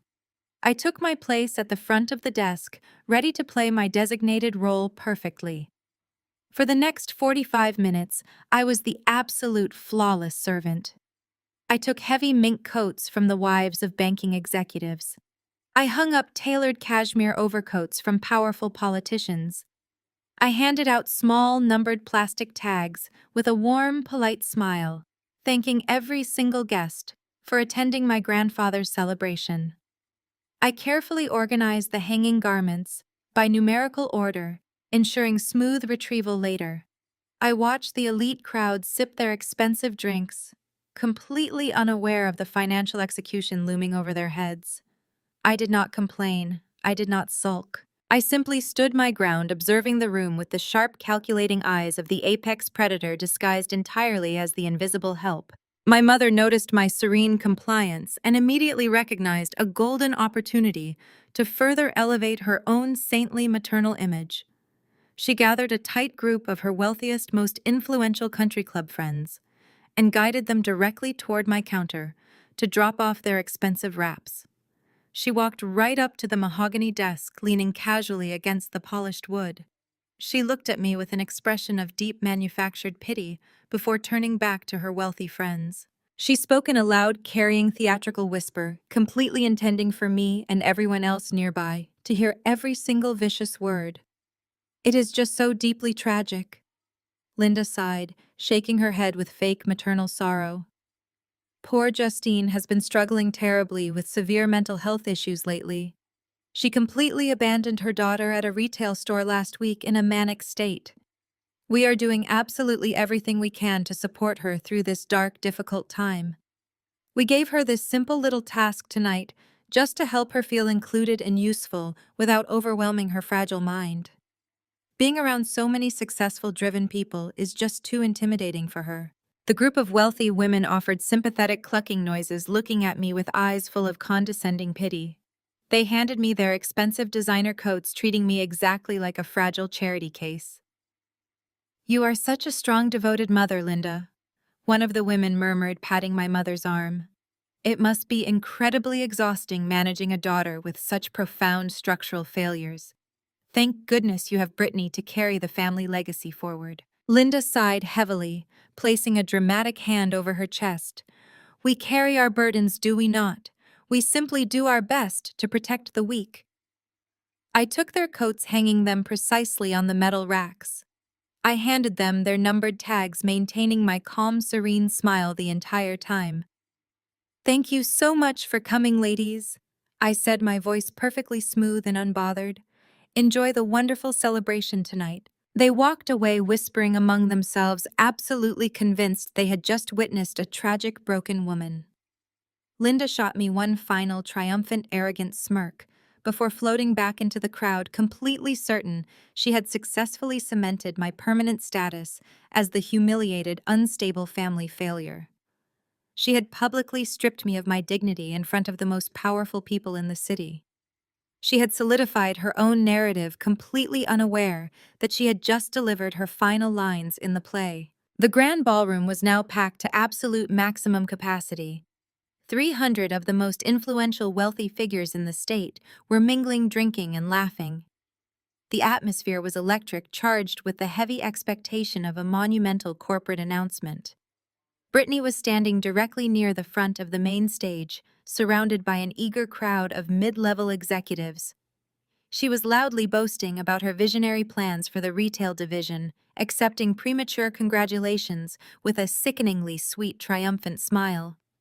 She was completely ready for her crown. I remained standing behind the coat check counter, my posture perfectly straight. I checked the vintage silver watch on my wrist. The hands aligned perfectly. It was time. Suddenly, the bright crystal chandeliers overhead dimmed, casting the massive ballroom into a dramatic, expectant shadow.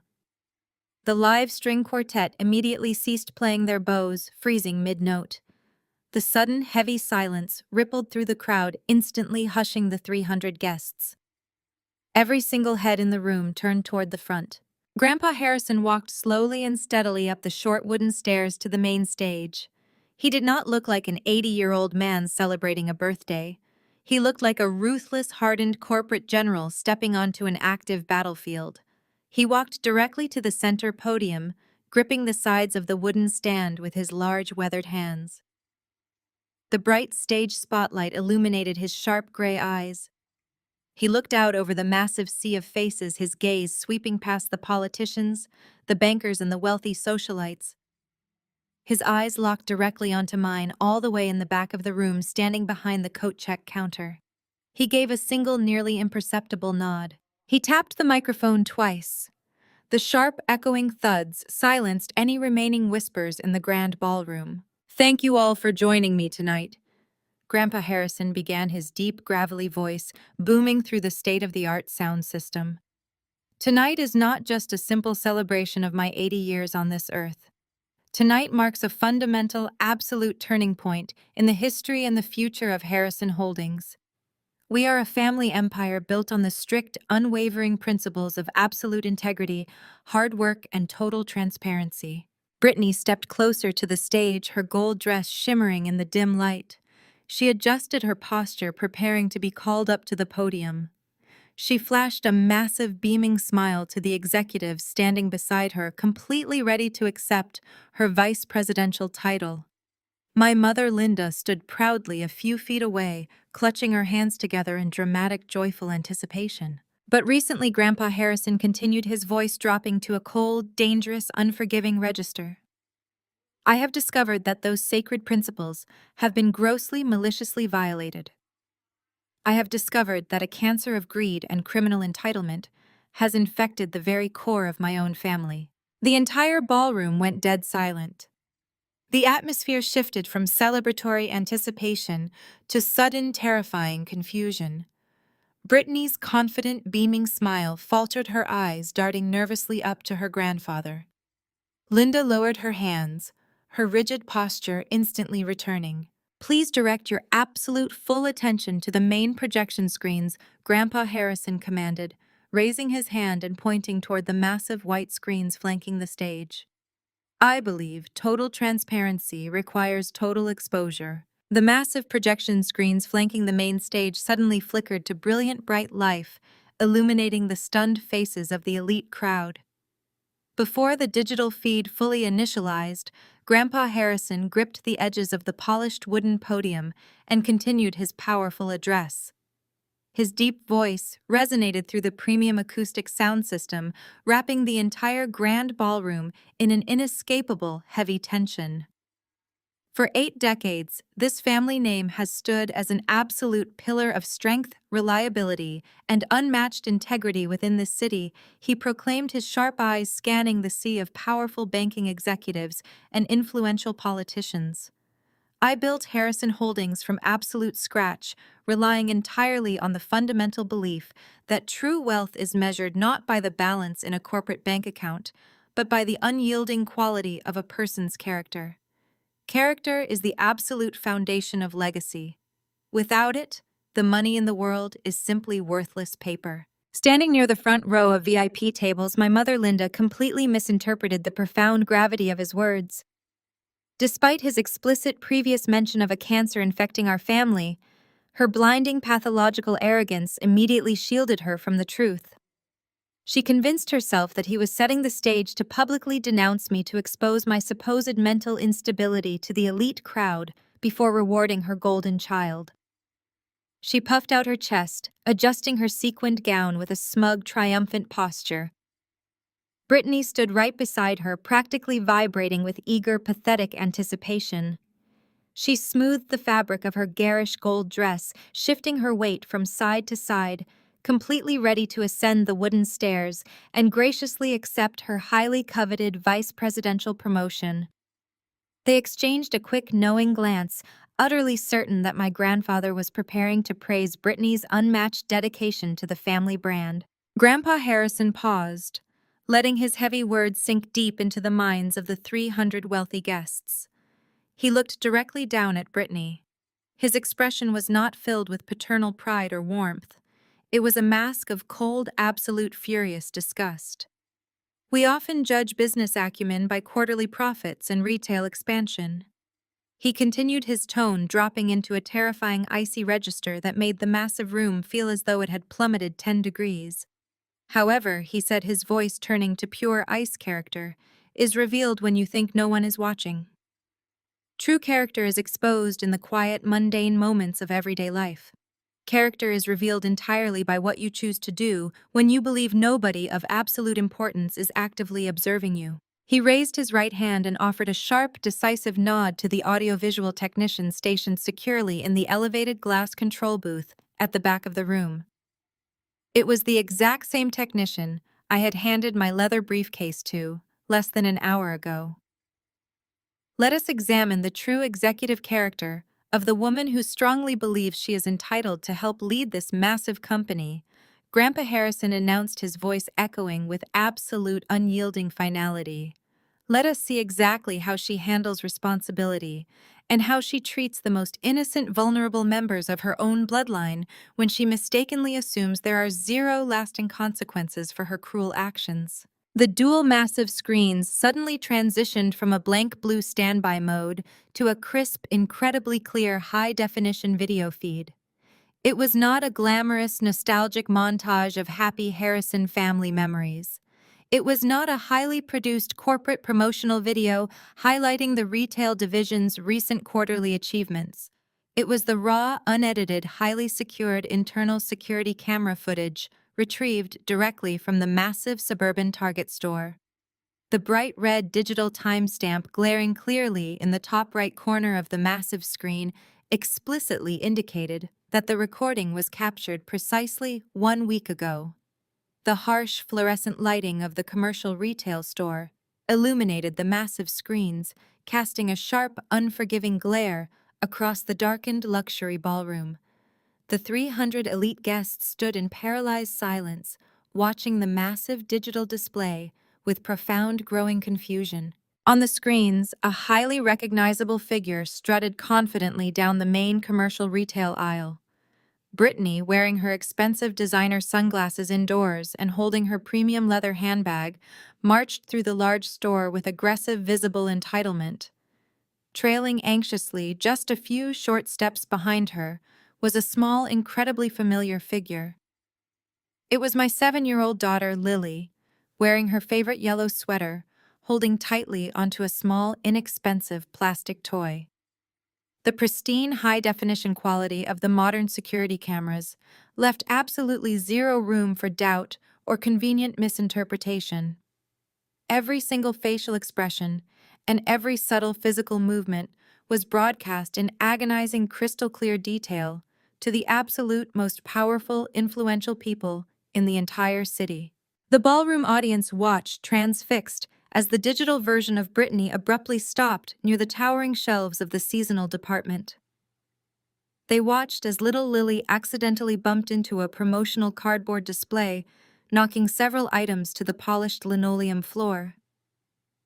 The complete lack of audio in the security footage somehow made the visual evidence even more deeply terrifying and impactful. The wealthy investors and corporate board members watched in collective mounting horror as Brittany's face contorted into a disturbing mask of pure, vicious rage. She leaned down, getting directly aggressively into the terrified face of her young niece. The high-definition camera perfectly captured Lily shrinking back in sheer terror, her small, delicate shoulders shaking violently as she clearly began to cry in desperate panic. Then came the definitive, catastrophic moment of absolute, undeniable betrayal.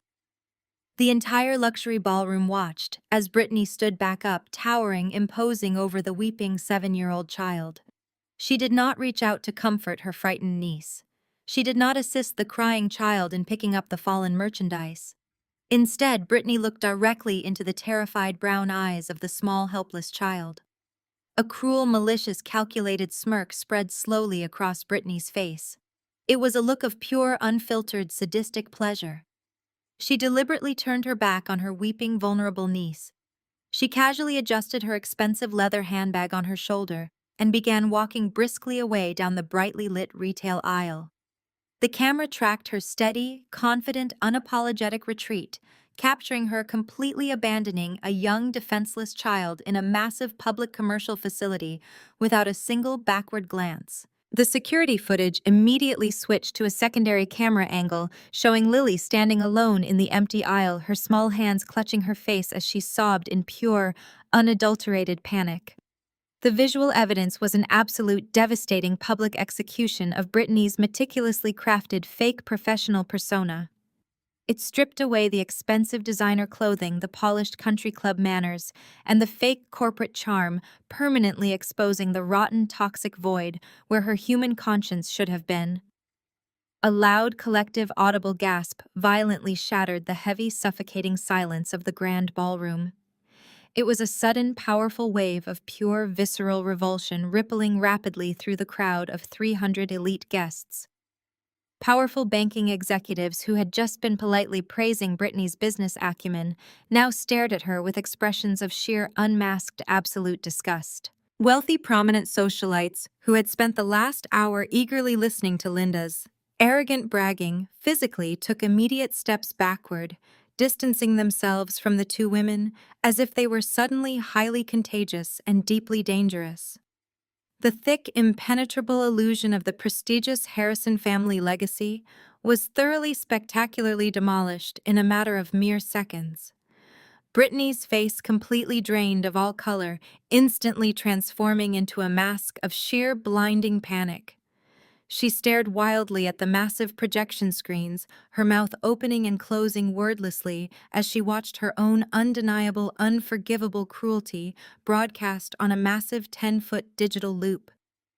The crushing heavy weight of public humiliation slammed forcefully into her, shattering her fragile, pathetic vanity into jagged pieces. She spun around to face the horrified crowd of investors and politicians, her hands trembling violently in the dim light. "That is a deepfake video!" Britney suddenly screamed, her shrill, terrified voice piercing the thick, heavy atmosphere of the shocked ballroom. Her frantic, desperate words echoed off the vaulted ceilings, entirely devoid of her polished corporate composure. Justine is a psychotic, jealous liar who hired someone to manufacture that fake footage to ruin my career because it never happened. Her desperate, pathetic lies only cemented her absolute public destruction. Linda, realizing that their stolen lifestyle was evaporating before her very eyes, completely lost her mind. The perfectly composed, arrogant socialite vanished instantly, replaced by a frantic, terrified, desperate woman. She abandoned her circle of horrified, wealthy friends and shoved her way through the dense crowd. She scrambled up the short wooden stairs, rushing the main stage like a deranged madwoman. She lunged toward the podium, desperately grasping at the thick black audiovisual cables, attempting to physically pull the plug and force the massive projectors to shut down forever. "Sit down, Linda." The command echoed through the luxury ballroom with the terrifying force of a sudden thunderclap. Grandpa Harrison did not raise his voice to a frantic yell. He simply projected his deep, gravelly tone directly into the microphone, amplifying his absolute, unquestionable authority across the cavernous room. Two massive private security guards wearing dark, tailored suits stepped out from the heavy velvet curtains flanking the stage. They moved with terrifying, synchronized speed, intercepting my mother just inches away from the thick, black audiovisual cables. One guard placed a firm, unyielding hand on her trembling shoulder, physically stopping her frantic forward momentum. Linda gasped in pure shock, her heavily sequined silver gown catching the harsh glare of the projector light as she stared up at her father in absolute bewildered terror. She had never been publicly denied or physically restrained in her entire privileged life. "Do not touch that equipment," Linda Grandpa Harrison commanded, his gray eyes narrowing into sharp, dangerous slits. "You do not get to pull the plug on the truth simply because the reflection is ugly. You will walk back down those wooden stairs and you will stand exactly where you are told. You will watch the absolute horrific reality of what your golden child has become." Linda visibly withered under his furious, unyielding gaze. The powerful, arrogant socialite who had just spent the last hour loudly bragging to wealthy investors was completely eradicated. She stumbled backward, her high heels catching slightly on the edge of the carpeted stage, as the two security guards silently escorted her back down to the main ballroom floor. She found herself standing totally exposed in the center of the room, surrounded by hundreds of horrified elites who were actively shrinking away from her. Grandpa Harrison turned his piercing attention back to Brittany. She was completely frozen in the spotlight, her gaudy gold dress looking cheap and utterly ridiculous against the backdrop of her own broadcasted cruelty. The massive digital screens behind the podium finally faded to a stark, absolute black, leaving the heavy, suffocating silence to press down on the 300 wealthy guests. The silence was absolute, ringing loudly in the ears of every single banking executive and politician present. For years, I have listened to endless empty promises about family loyalty and executive capability. Grandpa Harrison stated, his voice cold and steady. I have watched you, Brittany, parade through my corporate headquarters, demanding unearned respect and claiming unverified accomplishments.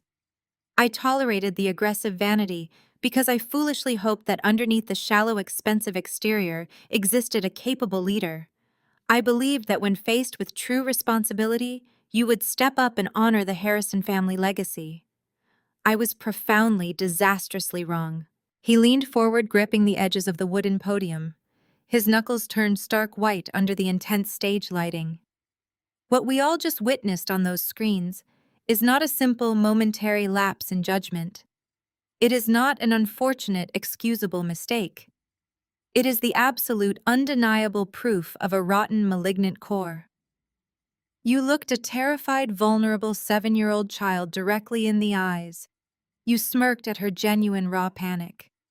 And then you deliberately, maliciously abandoned her in a crowded public facility simply because she was an inconvenience to your pathetic, shallow vanity.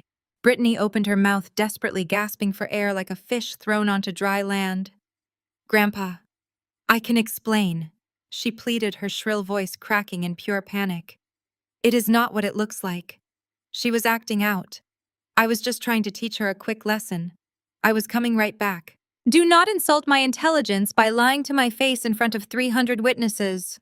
Grandpa Harrison interrupted, his tone dripping with absolute sheer disgust. You did not go back. You went to a luxury salon to drink champagne and get a manicure while security guards searched the commercial plaza for your abandoned niece. You left her there out of pure, petty, toxic jealousy because you view anyone outside yourself as entirely disposable. You view this family as nothing more than a convenient, infinite bank account to fund your pathetic delusions of grandeur. The wealthy corporate investors in the front row exchanged deeply alarmed glances. The severe reputational damage was catastrophic and immediate. Nobody wanted their prestigious banking institutions or political campaigns associated with a woman who subjected children to deliberate psychological torture. A company built on trust and integrity cannot be led by a person who possesses absolutely zero moral compass, he declared, his voice echoing with devastating finality. I will not leave my legacy to a woman who would abandon a helpless child out of petty jealousy. Therefore, as the founder and supreme controlling shareholder of Harrison Holdings, I am making my executive decision effective immediately. Grandpa Harrison stood tall, his imposing figure casting a long, dark shadow across the polished wooden stage. Brittany Harrison, you are hereby officially permanently stripped of all corporate titles within my organization. You are completely terminated from your current position as head of the retail division. Your corporate credit cards have already been deactivated. Your access to the company servers has been entirely revoked. Furthermore, security has been strictly instructed to bar you from entering any commercial building owned by Harrison Holdings. You are no longer welcome in my company. Brittany let out a loud, piercing shriek of sheer, agonizing disbelief. Her knees buckled and she collapsed onto the hard marble floor of the ballroom, her gold dress pooling around her in a pathetic, shimmering puddle. No, she wailed, her hands grasping wildly at her perfectly styled hair. You cannot do this to me. I earned that promotion. I built that division. You built absolutely nothing, Grandpa Harrison countered instantly, shutting down her hysterical tantrum. You simply drained my accounts. And as of this exact moment, you are completely officially written out of my will completely. You will not inherit a single solitary cent of my wealth. You are cut off permanently. Linda let out a loud, dramatic sob, rushing forward to grab Brittany's shaking shoulders. Dad, you are being incredibly unreasonable, Linda cried out, looking up at the stage with desperate, pleading eyes. She is your granddaughter. You are destroying her entire future over one silly little mistake. You cannot just throw your own family away like this.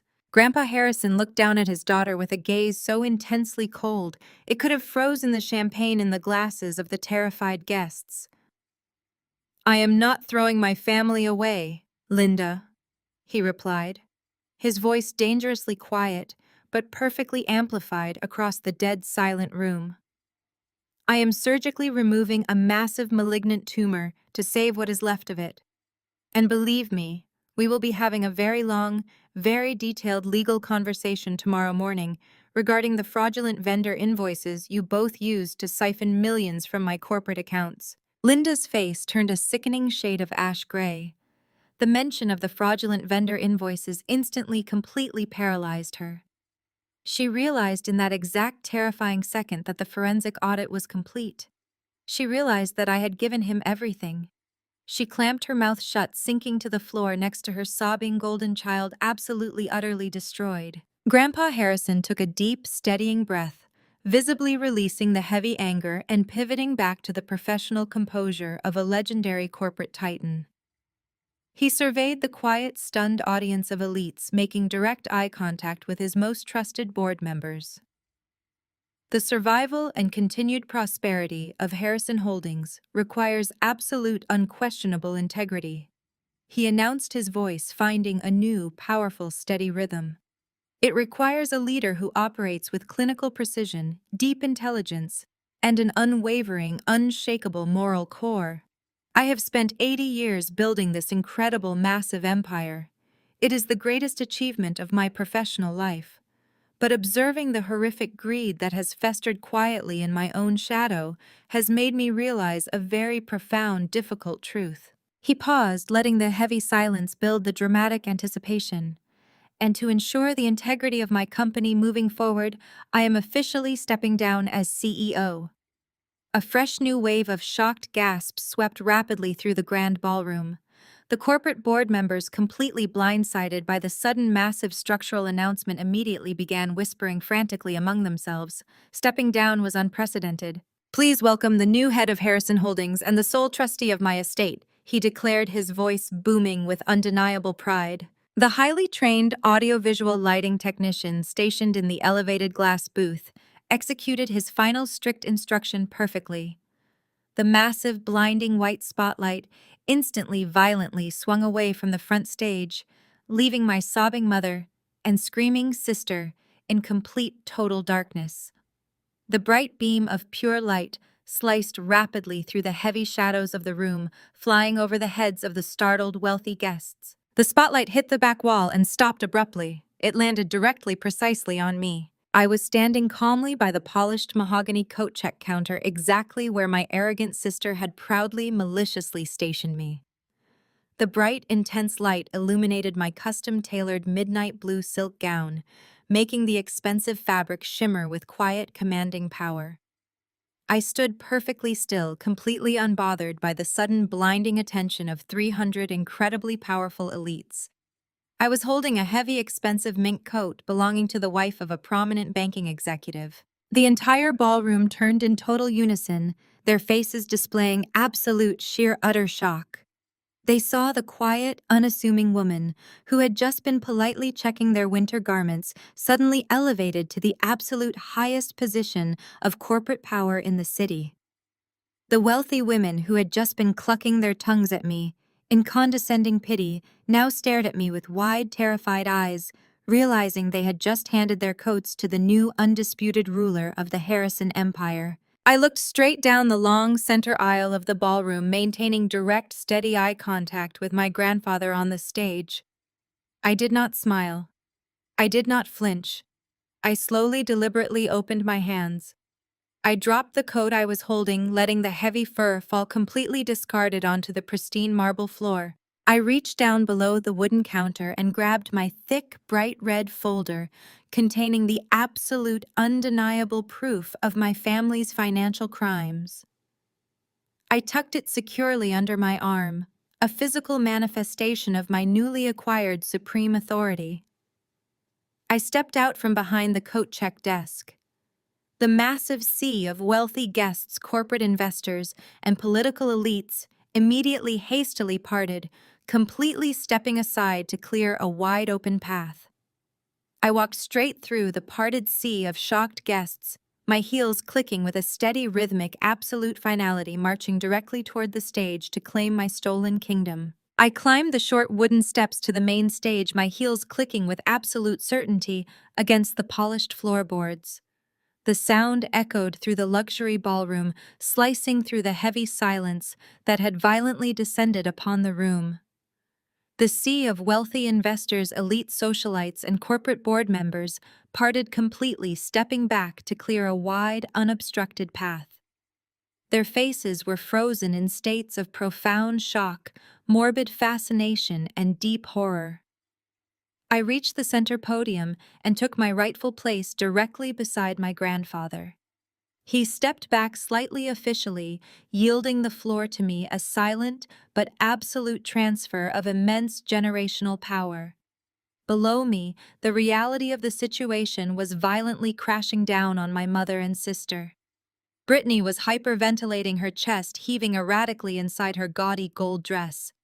She clawed at her throat, gasping desperately for air as a severe panic attack seized her fragile system. Her curated facade was completely destroyed. Linda was practically on her knees, her heavy silver sequins scraping harshly against the pristine marble floor.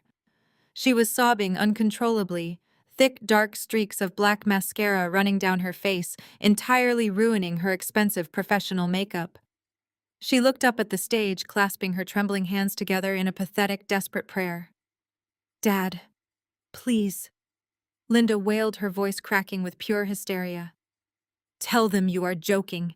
Tell them this is just a cruel prank. You cannot let her do this to us. We are your family." Grandpa Harrison simply stared down at her with eyes like frozen solid steel, entirely unmoved by the theatrical display of manufactured grief. He did not offer a single word of comfort. He did not extend a hand to help her up. I rested my hands firmly on the edges of the solid wooden podium, looking out over the silent, captivated ballroom. I did not yell. I did not raise my voice. I simply opened the heavy red folder. The crisp sound of turning paper echoed loudly through the sound system. I looked down at the compiled forensic audit, the triumphant culmination of countless sleepless nights and relentless cold calculation. For the past 3 consecutive years, the retail division of Harrison Holdings has been systematically drained of its operating capital. I began, my voice perfectly level, carrying clinical authority. This massive loss was not a result of natural market fluctuations. It was deliberate, orchestrated corporate theft.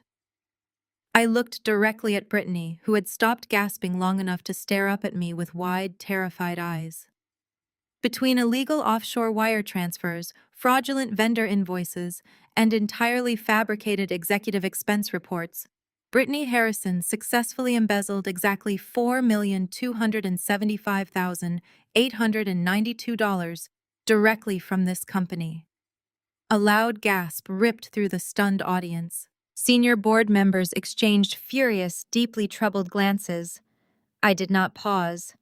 I kept reading, driving the blade deeper. These stolen corporate funds were absolutely never reinvested into the retail business. They were exclusively utilized to fully fund a lavish, fraudulent personal lifestyle.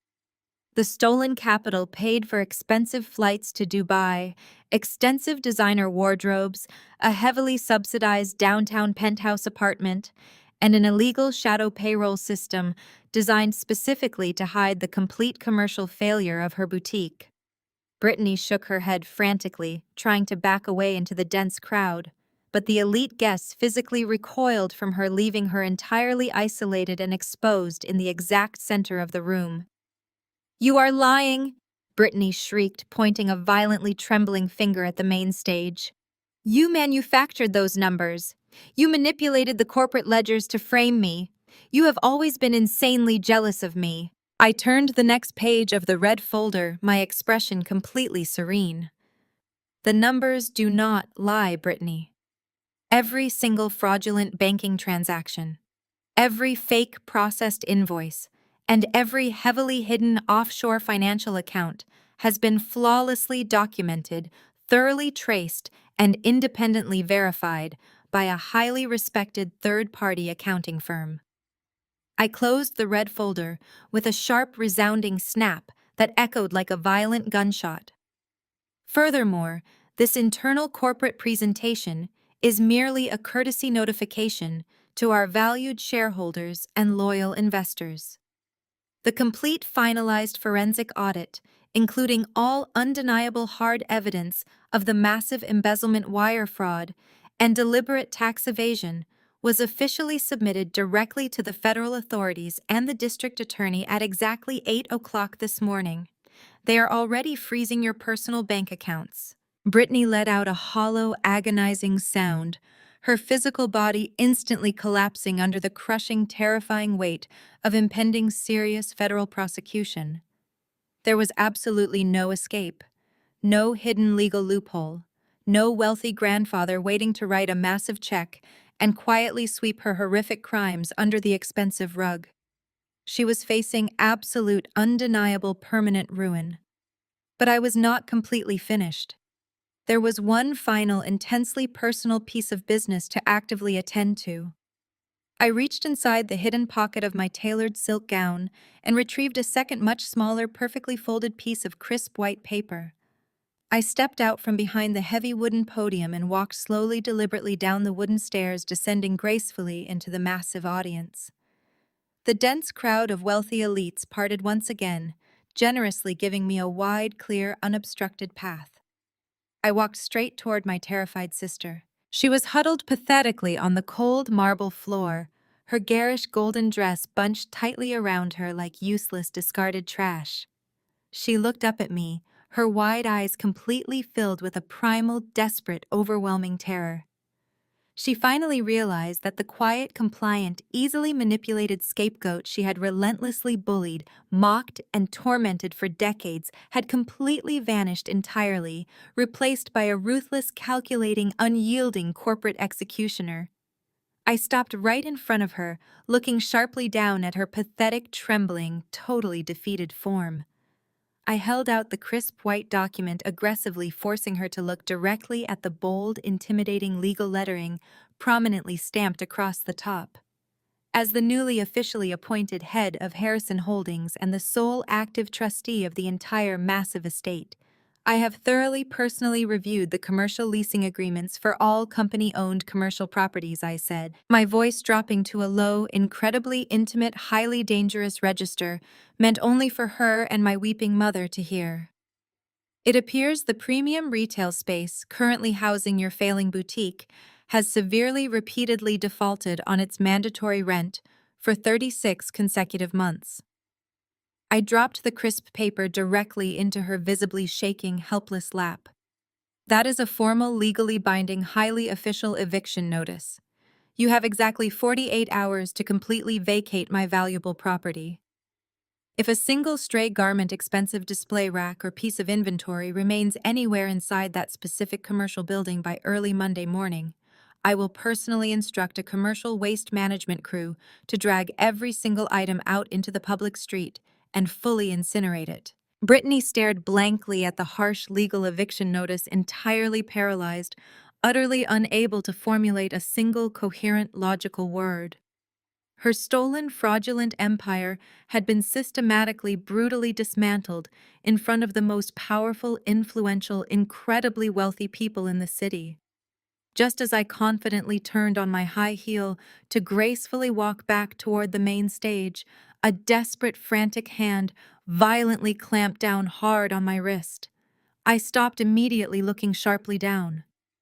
Linda had literally crawled across the cold marble floor, her trembling fingers digging painfully deeply into the delicate, expensive silk of my dark blue sleeve. Her face was a horrific, deeply twisted, agonizing mask of pure, absolute desperation and blinding, uncontrollable panic. "Justine, please," Linda begged, her voice a wet, ragged, truly pathetic sob. You have clearly made your powerful point.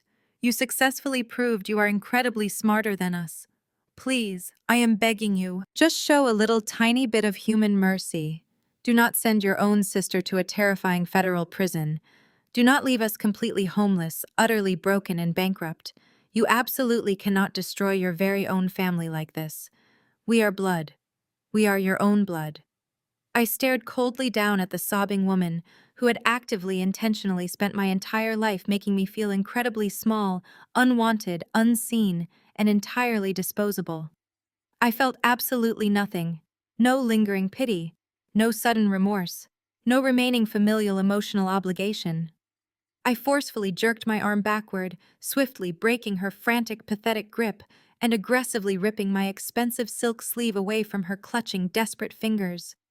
I slowly, deliberately lifted my cold gaze, looking directly past my hysterically sobbing mother and completely hyperventilating sister, purposely directing my sharp attention toward the main entrance doors of the grand luxury ballroom. Standing quietly, observing in the deep shadows near the heavy wooden entrance doors, watching the entire spectacular, satisfying collapse, was a tall, incredibly stern-faced professional woman holding a thick, detailed government-issued clipboard. It was the lead senior investigator from Child Protective Services. I had personally, explicitly invited her to the exclusive gala, deliberately ensuring she had a perfect front row seat to thoroughly witness the absolute unvarnished truth regarding my toxic family dynamics. I looked back down at Linda, my eyes completely devoid of any remaining warmth or hesitation. Blood does not file false, malicious child endangerment reports. The CPS investigator stepped forward. Her presence acted as an impenetrable wall. Linda froze, her false maternal desperation evaporating into horror. Two security guards materialized from the edges of the ballroom, their movements devoid of sympathy. They flanked Brittany, gripping her arms as she continued to shriek and thrash. A third guard grasped Linda's elbow to hoist her up. The grand ballroom transformed into a gauntlet of social execution. As security marched my mother and sister toward the exit, the guests reacted with ruthless precision. They physically turned their backs. The prominent banking executives who had sipped champagne with Linda just an hour ago now stared intently at the crystal chandeliers. The wealthy socialites who had clucked their tongues in fake pity at me entirely averted their eyes, pretending Linda and Brittany simply did not exist. There were no sympathetic whispers, no rushed interventions, and absolutely no offers of legal assistance. In the high society world of absolute corporate power, the stench of severe financial fraud and deliberate child endangerment was deeply toxic. The heavy wooden doors swung shut behind them, abruptly cutting off Brittany's hysterical wailing. Their expulsion from the elite echelon was absolute, immediate, and utterly permanent. They were completely severed from the Harrison family legacy. I turned back to face the silent crowd, my posture perfectly straight, my expression composed. The ballroom remained completely silent until Grandpa Harrison initiated a slow, steady clap from the main stage. The board members immediately joined in the applause, swelling into a deafening roar of absolute approval for the new era of Harrison Holdings. 5 weeks passed with the brutal, unforgiving efficiency of a corporate restructuring. The federal authorities acted swiftly upon the extensive forensic audit I had provided. Brittany was formally indicted on multiple counts of severe corporate embezzlement, wire fraud, and deliberate tax evasion. Her personal bank accounts were permanently frozen. Her luxury vehicles were immediately repossessed, and her downtown penthouse was seized by federal agents. The failing boutique was liquidated, the commercial space scrubbed clean of her presence in exactly 48 hours, as I had explicitly mandated. Without Grandpa Harrison's massive wealth to shield them, Linda and Brittany faced the crushing, terrifying reality of their own malicious actions. They were drowning in massive legal debt, completely ostracized by every single country club and social circle they had ever claimed. I had relocated Lily and myself to a highly secure, premium penthouse apartment in the center of the financial district. The building featured private elevator access, round-the-clock, armed security, and absolute unyielding privacy. It was a fortress of tranquility, completely insulated from the frantic, desperate chaos my mother and sister were experiencing. On a rainy Tuesday afternoon, my intercom buzzed. The front desk concierge sounded deeply uncomfortable. He informed me that a woman claiming to be my mother was causing a significant disturbance in the main luxury lobby, loudly demanding to see me and aggressively refusing to leave the premises. I did not panic. I did not feel the familiar heavy knot of childhood anxiety tightening in my chest. I simply instructed the concierge to have security hold her there. I took a slow, deep breath, smoothed the fabric of my tailored blazer, and stepped into the private elevator.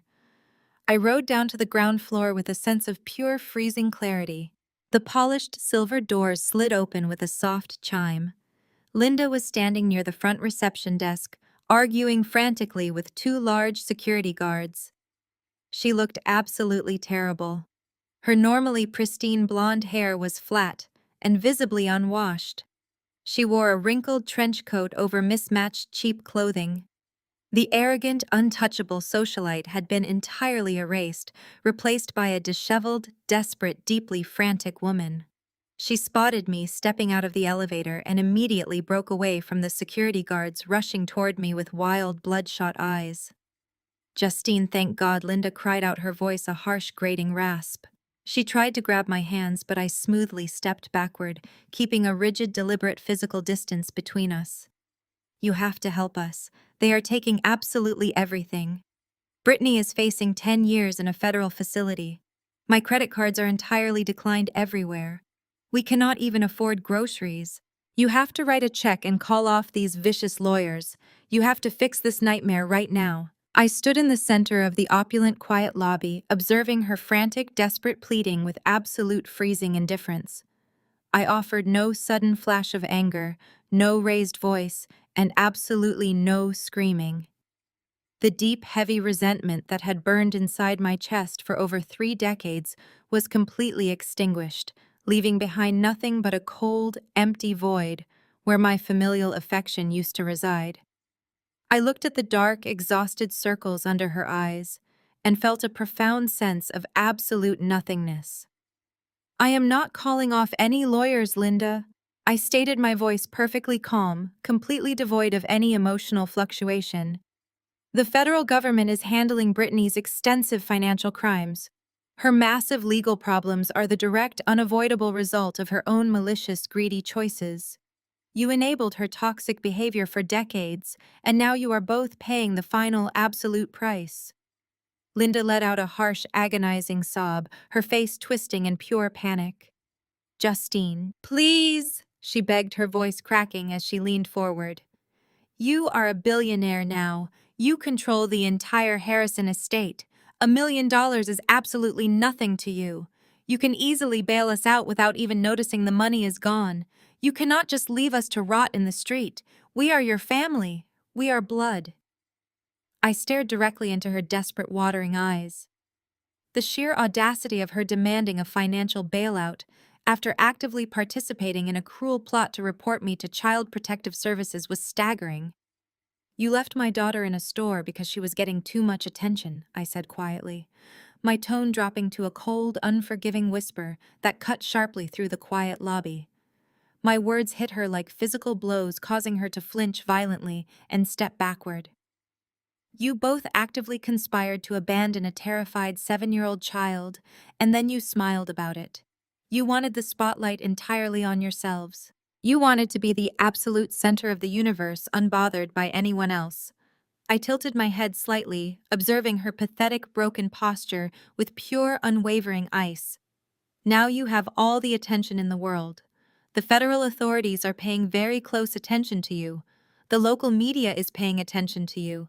The entire high society circle you worshipped is paying attention to your spectacular, humiliating downfall. Enjoy it. I did not wait for her response. I simply turned my back on her and walked away. I heard her sharp, sudden wail of pure agony echoing off the polished marble walls of the lobby.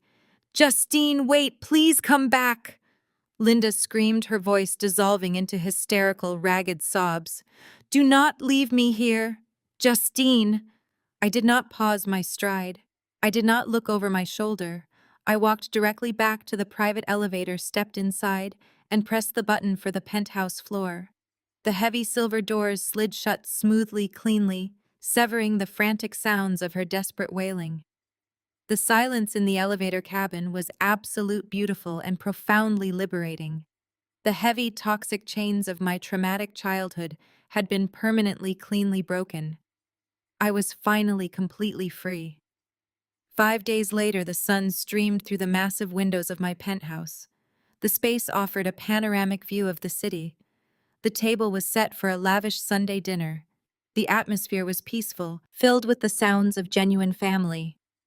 Lily sat happily at the large dining room table. She giggled loudly, attempting to stack her roasted carrots into a precarious tower. Grandpa Harrison sat across from her, his gray eyes crinkling with warmth. He reached over, placing another carrot on top of her tower, causing them both to laugh when it tumbled onto the plate. I stood near the kitchen island, holding a cup of coffee, quietly observing the tranquil scene. There was no screaming or toxic competition. The heavy anxiety that had plagued past family dinners was completely absent. The toxic roots had been permanently severed, leaving only healthy branches to thrive. I took a slow sip of my warm coffee, feeling an unshakable sense of absolute peace settle into my bones. For years, I mistakenly believed that true power was defined by the balance of a bank account or the ability to bend others to your demanding will. But standing in my home watching my daughter smile without fear, I finally understood the absolute truth. True power is not just about having immense wealth. True power is having the freedom to simply walk away from those who try to destroy you, and the strength to build a peaceful life entirely without them.